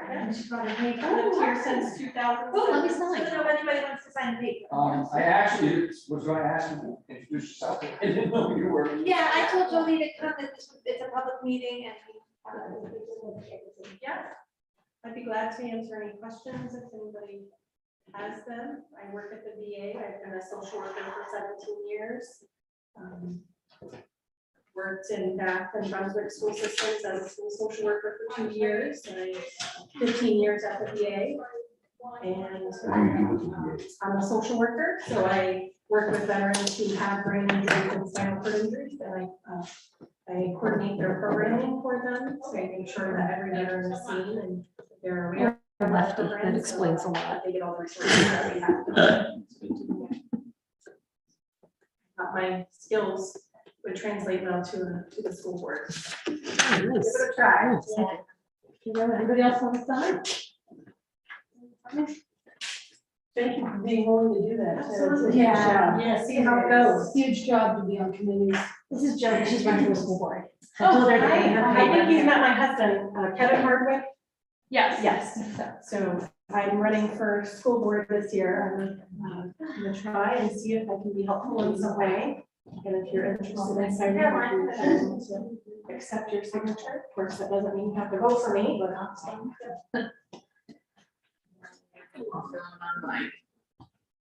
I did take it. Did you get your guys' signatures? What? You got your pay-per-view? I'll sign. No. Well, I also didn't want to have anybody sign at the town office. What? I like to keep things very separate. This is a public. Yeah, everybody. It's a No, It's public. She doesn't want to have us sign the paper. not at the town office. Like this is fine, Maybe she's running for school. Maybe board. outside the, maybe It would be outside the fine door. if she's running for No, school I just- board, though. Everybody does that. I'm very big on keeping the lines very, very separate. That's okay. That's very Yeah. smart. Well, for Yes, I can't example, disagree. I don't think it's a Dennis problem. works for us. No. I'm not gonna ask him to sign here, Well, I- because that's an. The sign doesn't mean it's gonna vote for you. This isn't a vote. Yes. No, but I don't think any town official should be pressured to sign. We've had, it's happened in the past. Yeah. See? It's not a vote. I mean, Anyways, I'm thinking about it, saying, If you I'll have to think about it. There are all kinds of ways to. to a little bit pressure Because this is the person. I like, no, Fair enough. Now, you know. There might be someone who's Yeah, well, Kim suggested, and she's been very helpful in this process, having been there before, and, Yeah. so. Get ready to go get I might as well just come over and real quick. Well, see, we got cheated because the election was 3 months later. So I didn't get elected in June, I got elected in September. And in a So way. it is a shorter term. It's a shorter term, but. Thank you so much. Because time does not exist. See, pandemic, You are right. I know every day I say, happy Friday. No, we're not. Little parents. Hey, And a kiddo, Or Kids is it just can a slide on. Well, that's true. I should run. Perhaps there are. And you have children that are watching things at schools. I'm gonna be hopeful that we will be back at you by 1:30, because I have another appointment Yes, this afternoon. I'm hoping maybe I one. hope, I used to get I mean, we've already gone through about. 10 years ago, 17 years ago. A lot of them are, it is what it is. Well, we went through the basics. Yeah. Yeah, that's why I wanted to start with there. Yeah, sorry. And also. All right. Nice, so who did you work with? Were you contracted or? I thought you were going to get flowers. No, I had to call because they were gonna, I told them I'd be home between 12 and 1. Yeah, I used to work at. I just wanna sign this. So we were Okay. contracted with that in Brunswick School, so that's where. You can start without pay through for 12. What? You can start without pay. And now I work at the VA, where I did for 15 years. What do you do at the VA? I'm a social worker, but I manage the, plan coordinator for the Brady Youth Center. Yeah, she's she's come and gone from the VA for a few years, but now she's back down in Portland. And I don't know about now. You know, somehow. It's a small community, that's for sure. It's really accessible. Yeah. Just because. She must have all these signatures. Yeah, I've got already. I spent about 2 hours at the high school yesterday, Cindy Palmore, she took me around because I've never been in high school. There's just two ways to do it. Yeah. You gotta go. Oh, you go to the library. Yes, all right. I was thinking of the spot is, you know, as well, or the conference. Or you can go all the way down to the.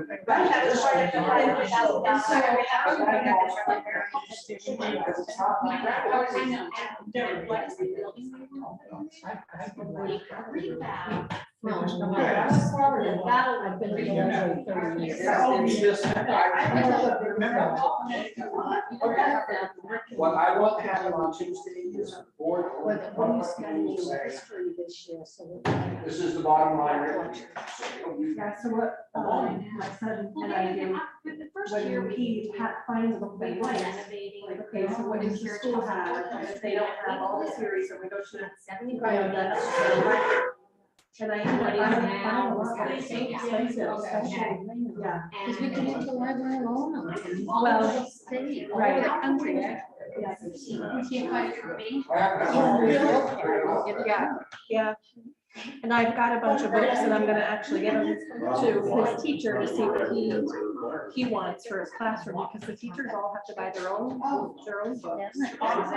That's correct. So it's a good idea. Thank you so much. It was a pleasure to meet you. I think I emailed you before. Yes. Oh, yeah.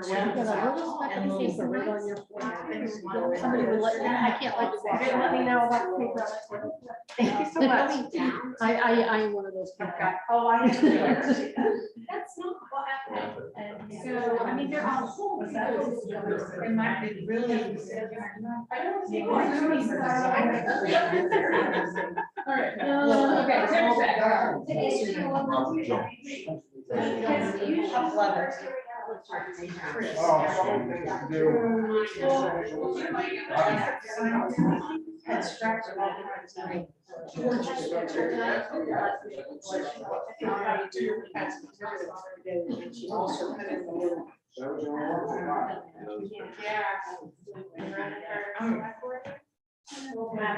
Did I went to Selectboard Budget this morning, and I still feel so shaky, it's like I'm jello after that. Where did you go? At the center. That's kind of funny. Well, it's at 7 o'clock in the morning. It's Oh, I'm sure. All right, at the library. All right, let's bring everybody back. What?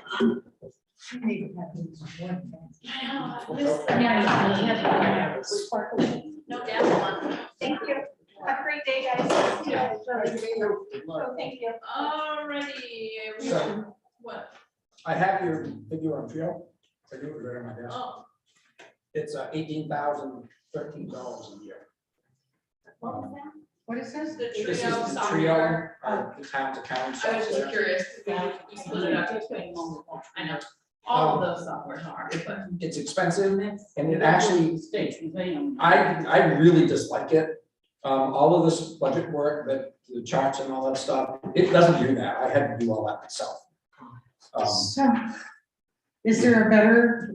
Well, program? unfortunately, we need something that works with the state and the, because we do motor vehicle registration, so it works with DMV, it works with the Moses system for inland fisheries and wildlife and all that stuff. And not a lot of other accounting software will do that, so predominantly across the state, there's two systems. There's Trio and there's a system called Munis, which is just as bad as Trio. Ask anybody who uses one or the other, nobody likes this. I have yet to find anybody that likes this system, but it's what we have, so. Do we have to Anyways, reimburse you, do we have to reimburse you for the crayons? All right, municipal insurance. Just use the water for the dog. What are we on? Municipal insurance. No, we don't like to pay that. Any questions? We haven't, fortunately, twice that our workers' comp's gone down because we haven't had as many claims in the past years. Not on particle board. Yeah, you need to knock on that. This is- Yeah. All right, we did Parks and Rec, we did planning, we did police, public utilities. I'm pretty sure I asked a question about this before, but hydrants drive me nuts. Why is there a 30-some odd thousand increase in that? And hydrants, 12%. Because they went up 10% this year. And I had to add a little, I had to add a little bit for Mason Station, because we own 6 hydrants out on Mason Station that they also maintain and take care of for us. Remember, we had this issue a couple of years ago, and I'd forgotten about it, so I had to add it back in. But like, what does that pay for? Hydrant rentals. So we all have hydrants from the water district. I just think that's an insane amount of money for. How many hydrants do we have? Oh, I think there's well over 100. Wow, there's quite a few. Don't quote me on that. And just the increase. I actually, that's probably on my desk too. I could probably go right through real quick and come up with that. Do they maintain them or does the Yes. fire department No. maintain? I know somebody comes and like does a thing Yeah, to. no, the water company takes care of all of them. We might go out and move the snow around them so that we can get at them, but they do all of the work. And you know, this is one of those things that you say, well, we're not gonna do hydrants, we don't wanna pay the money, we're not gonna do it. But then your downtown people are gonna find that they're either not gonna get homeowners insurance, or it's gonna be extremely expensive. Oh, yeah, there's not a lot you can do about it. Your I just ISO think the rating. increase is out of control. And that's one of the problems with, maybe now's the time to bring this up, I guess. You know, because the water district is not part of the town. They're a quasi municipal corporation. We're kind of at their mercy. But Chris has approached me about the wastewater treatment plant and possibly making a utility district out of it. And taking the wastewater plant away from the town and making it a separate entity. Especially with the sewer and the water, you know. Build together. Yeah.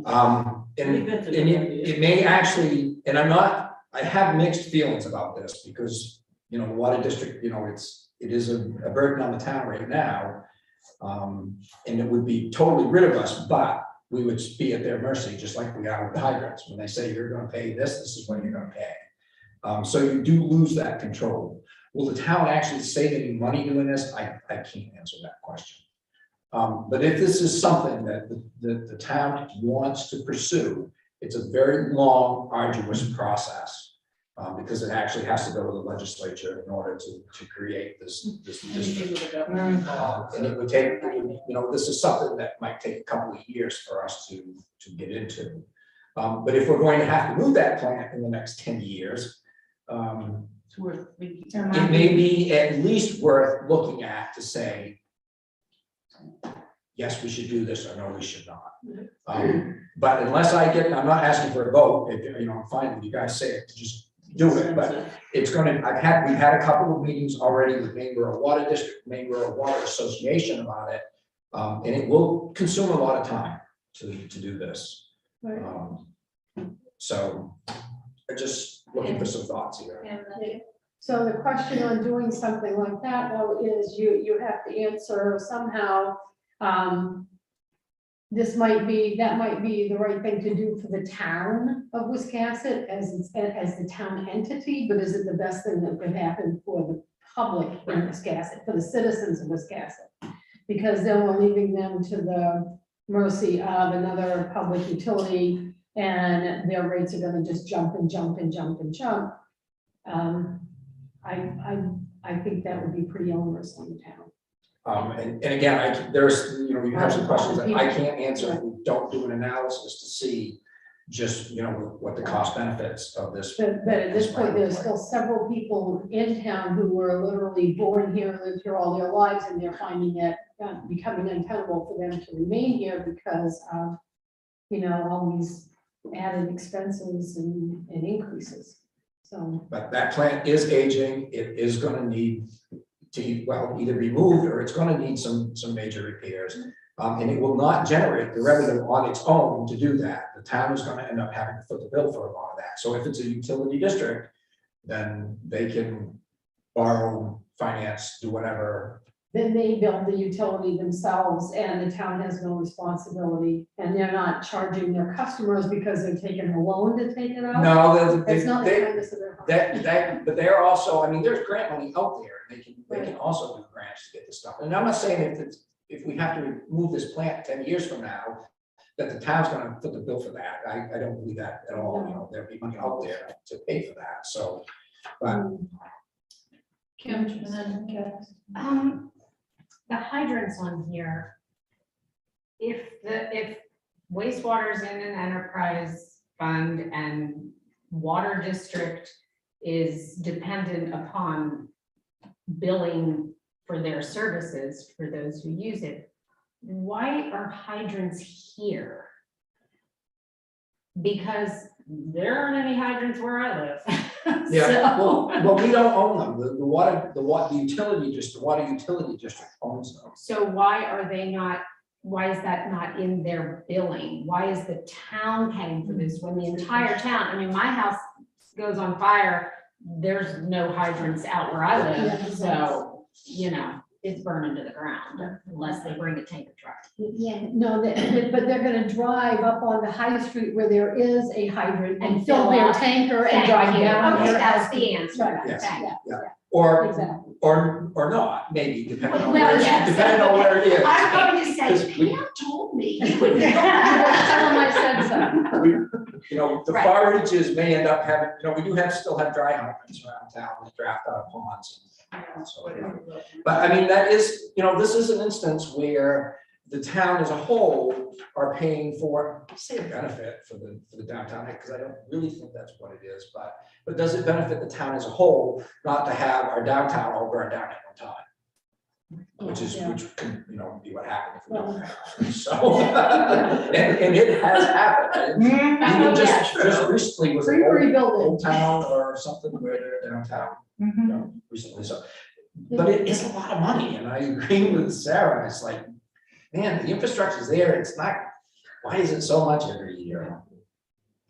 Yeah, I wonder, this question is really sort of for Dennis.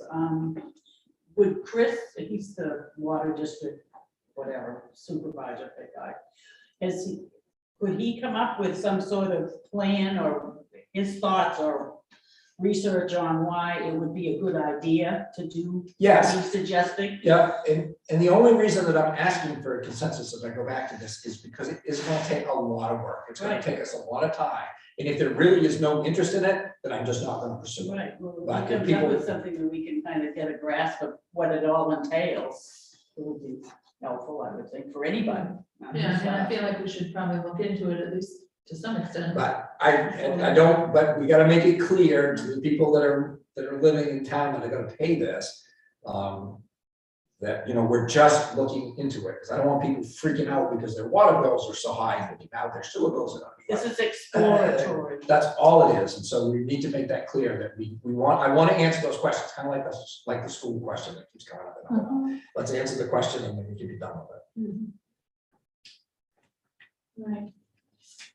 Any other questions on public utilities? Right, we did public works, revenues, any question on the chart here?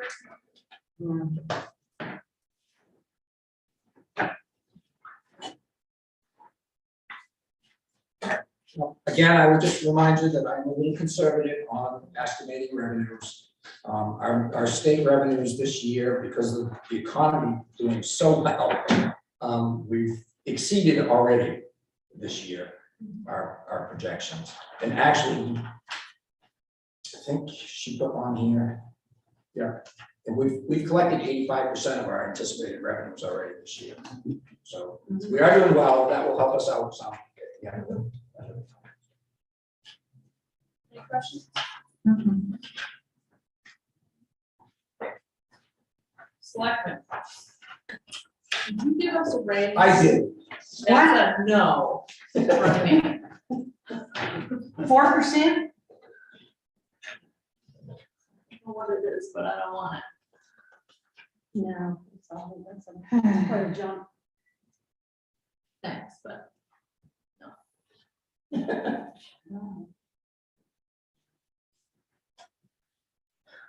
Other questions, comments? Every year I bring it up, so I'll just do it again. I was waiting. I think it should be a voluntary position. I would take out the whole salary. I think people are volunteer to do this job, and nobody's doing it for the money. And Obviously. you know what I mean? So like, if it's such a small thing, just like take it out. I'm just saying, Westport pays their selectmen real well. I bring it up Well, every they don't have a town year. manager. No one ever agrees with me. I'm just kidding. There's this huge bill. So I think the board deserves something just to reimburse them for printing costs, fuel costs and stuff, what it costs them to get back and forth to meetings and their printing and so forth. But I don't think anybody's here to make money. So what would you like me to put in here then? I leave it where it was myself. I think a stipend is fair to the people here. But I think what they're getting now is reasonable. It helps defray your personal costs for all the printing you do and all that. Nobody's here is expecting to get paid for their time. But we definitely shouldn't have an increase. Yeah, no, I wouldn't put an increase. Okay. Well, none of the other boards get a stipend. And I'm The other wanting to be a boards don't- headline. Yeah, the other boards don't make the decisions. Dusty? Just to state my view on it, I like having it just as a measure of accountability. Town can stay paid because jobs you're expected to do. Right, So. yeah. Good point. Yeah, but I think you should pay something for that purpose too, but, any personal expense out of it, but I don't think anyone expects more than that. All right, senior center. I would like to ask a question about the senior center. Okay. Because the senior center is a 501c3. Why aren't we making them come before the board like any other community organization to request money? If somebody answers that question, I don't, again, I think it's one of those things that's always been done this way, and it's like, I don't. That's just what it is. We're trade monkeys on this one. Yeah, they should be giving you a report, they should be a letter of request for the report. I mean, anybody who comes and asks the taxpayers that give me money, that you should be showing them, I have some money I can spend and I need help, so. Now, I want to make it clear that I'm in no way against the senior center. That's not why I'm where I'm going. I know, I wish they were consistent. But it seems like it just should be part of a community organization request and not part of it. I mean, it's gonna end up being in the budget anyways. Yeah, Bill? When I was chair of the senior center, we used to submit a budget every year. They're Exactly. not doing it now.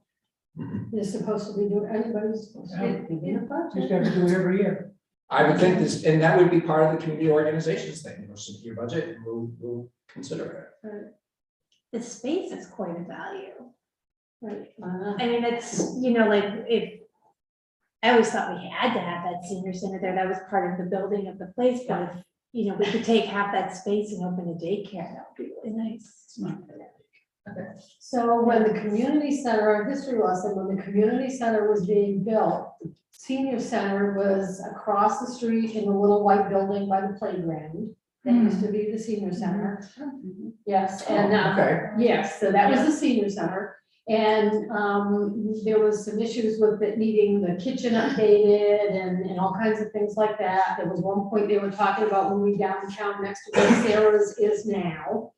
And the community center was having a hard time getting some support at that time. That's no secret. And part of the discussions in town then turned to putting the senior center into the community center so that the seniors had a space there that they could use whenever they needed it. So, and this community center schedules around the senior center's schedules. So that's why it is where it is. And it was at the point that they moved to the community center that they went off of community organizations and into a town budget line. There's your history. Thank you for that. You're welcome. I remember, and that was supposed to be guaranteed forever. It's supposed to be, yes, that was. When I was there, I heard that story 200 times. Yeah. They knocked down the vote on the community center, and then they came to seniors and said, if you support this, which they did, it went through. Exactly. Since. The costs for the senior center aren't really accurate, because you're talking here mainly just the meals that they have. We're not talking heat, lights, electricity, anything like that. It's also used for other than the Which senior. is all part of More and more Right. is being used for other than the senior center. Right. Yoga classes are taught. Yeah. Yeah, I used to. Kim, I was just gonna ask, I didn't realize that this was a 501c3, and I was just gonna ask, would this then fall under that Community organizations. that you were talking about before, that nobody can find the actual? Right, I can't find the That's policy. Where's the policy? But there is a policy. There is a policy. So There is a they will have policy. to The budget, present their budget and their financials And their every financial year when they statement. make a request. I'll keep searching for that. but I should, well, I suggest that we just get a new one written and voted into place. And that- Because it makes sense, if someone's going to come and ask you for money, they should be telling you why they need it, what they're gonna do with it. I mean, I don't think somebody could just walk up and say, hey, give me money, I need some, and not show you the need. Where it's going. Right, I wanna know what the budget is, where are they spending it?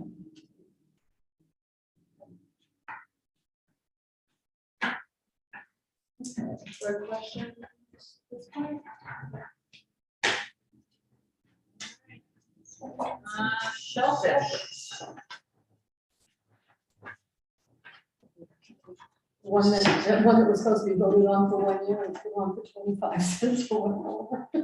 Any questions on really? shellfish? What? They were voted on 1 year, and I don't know why is this not a community organization? This is actually, the town's gonna have a shellfish ordinance they have to have it's not really a community organization through DMR. Yeah, I guess I don't really have a clear answer. It was voted on. They're not, they're, 20+ years ago. the Shellfish Committee is a committee of the town. Right. Like any other. But if we're gonna have the shellfish ordinance that limits who can harvest in town, we have to have the enforcement to go with it. That's what this about, so.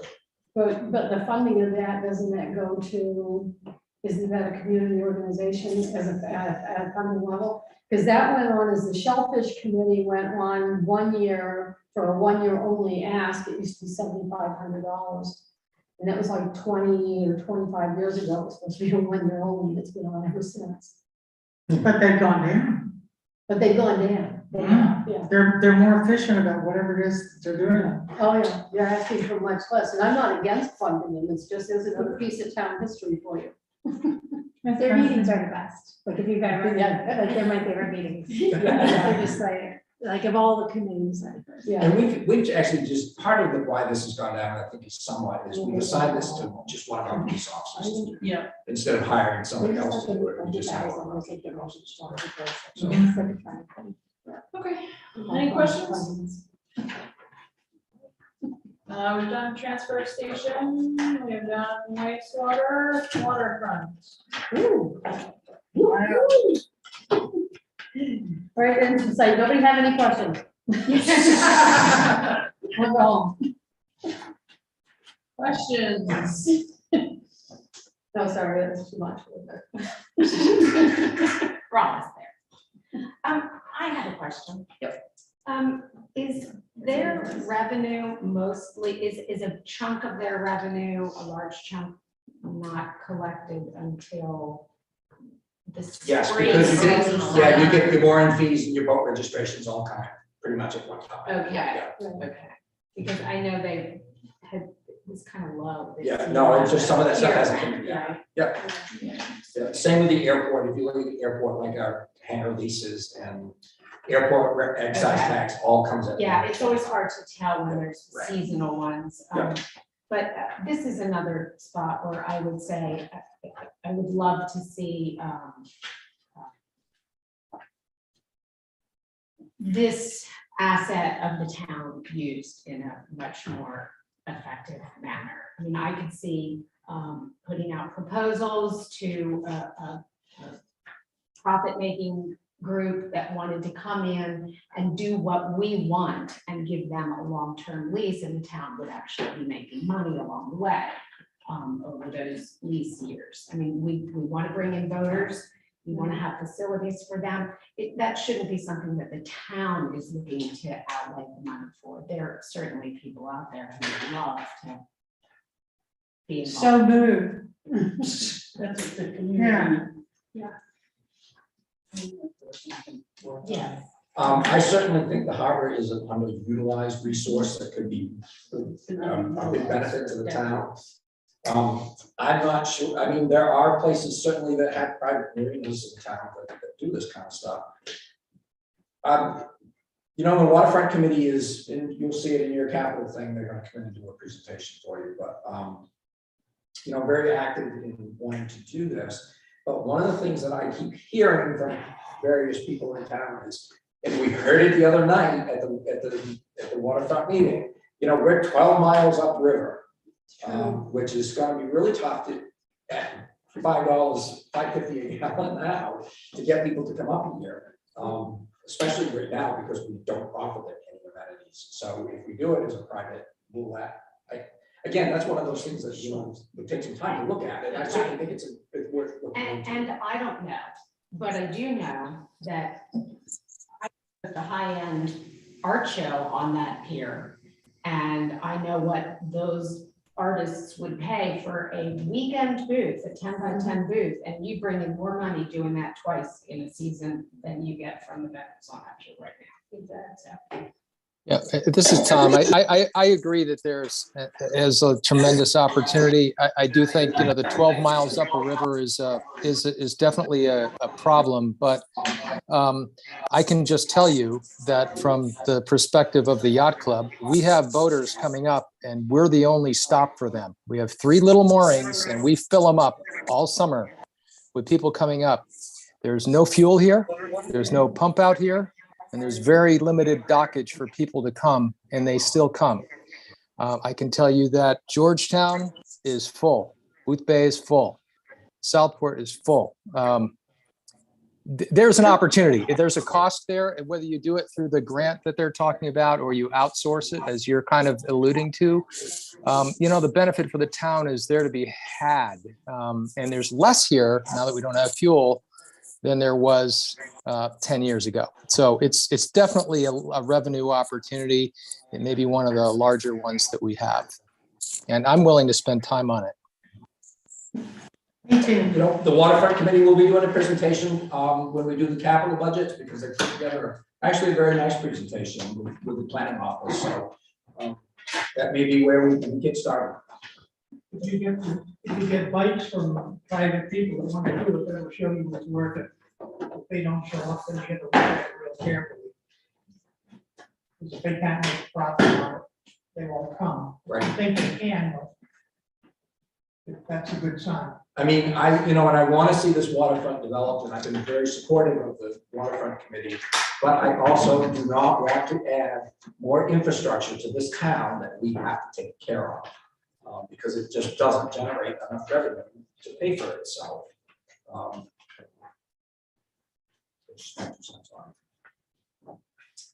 Kim, those were just in case you guys wanted to see them. And this too? Yeah. Okay. Any other questions on waterfront? Oh, and this one. Any other questions in general at the moment? Can we adjourn? Oh, come on, this was fun. Actually, it was. Yes, The donuts were fun. And you don't need to vote on that. No, but I think working settings. Yes, we should set a next meeting date though. You want to do it a Saturday? Then? Not particularly, but. I mean, we accomplished, I think, a lot here today. Really? I think it needed a couple hours. Would be Capital stuff won't take a great deal of time to go through. When will that be? 26? I may just have to give it to you without some of this other stuff that I've been working on, like the furnace here and the clock tower, and go with what we had. So I pretty much had it done, so I had it. Would the 29th be too late? There are 5 Tuesdays in March, that's why I'm suggesting. So the 29th? Yeah. Of March. Yeah. Oops. It's good. I'm gonna change it. Works for me. Good, Yep. Tom, does that work for you? Yes, that would work for me. At 6? At 6? Yeah, we can do 5:30. Is it in person or? Yes. Yeah. Please. If it's in Wait, person. I can do it like this. Okay, let's do 6 then. Oh, because you have, so you Yeah. Let people get it. Okay. Yeah, it's easier to remember that way because all the meetings and Yeah. meetings start at 6. Yeah. Yeah. All right, so 6 on the 29th. All right. Do you want to set a second one or wait till this next one and go from there? What do you suggest? You can set another one, and if we need it, we need it. If we don't, we don't. When's the drop dead date for me? We have to have this done by April 7th. Oh. Or, well, no, we can go to the 14th. Because I town was gonna meeting's say, if a it's the 7th, then maybe we should not wait till the 29th. little- Yeah, town maybe we meeting's a should little do the bit- 15th instead of the 29th. You have a meeting on the 18th. What about the 22nd? What about the 22nd? Are people open? 22nd, yeah. And then if we need to come on the 29th, then we can do it on this. What was that? Yeah, that was 22nd, also. Yeah, I won't. The 22nd of March. March. Well, I So was before- trying to close night there. Time on him. What is Tom this can doing? Does timing help at all for you or no? No, probably not, but that's, I'll do what I can. If I can pop in for a little bit on Yeah, Zoom, I will. Sure, you know. sure. So That's we'll a do it waterfront committee meeting in here on the 22nd. at 5. Yeah, I can move At them over, five. I can move them over to the fire station. But also, how long is your, I mean, you If- need more than an hour? Hour and a half. Yeah, it depends on how much. Alright, well, Depends on who's talking. You're right. okay, so we'll do the 22nd at 6, and the 29th at 6 if needed. Okay. Alright, in person with Zoom. I think this was fun. It's working great. You need more social life. So I don't have a social life. All right, so we are adjourned at 12:34. Thank you, everyone. May I just say thank you to Dennis for these beautiful books. For a beautiful job done. Thank you. So, do you guys want me to purchase a large monitor TV to do this, or are you happy just having your laptop? This is fine. The problem This with- works. The problem with doing a TV is, people can see past this, but if you put a TV there, people aren't gonna be able to see. No, There's no wall you leave can put it. on. There isn't really a Isn't wall. back to that isn't back to, we could hang it from the ceiling if we had to, but, I would. I that's mean, if you guys are gonna, fine with what we're doing, I will start. this is good, This works. even though I ran out of juice. Alright. Thank you, Tom. for zooming Thank in. you. I feel like I never left Wiscasset. It doesn't feel like Florida at all, you know? Well, Tom, if you have any questions or comments, just go ahead and email them to me, okay? All right. You can go ahead and show us that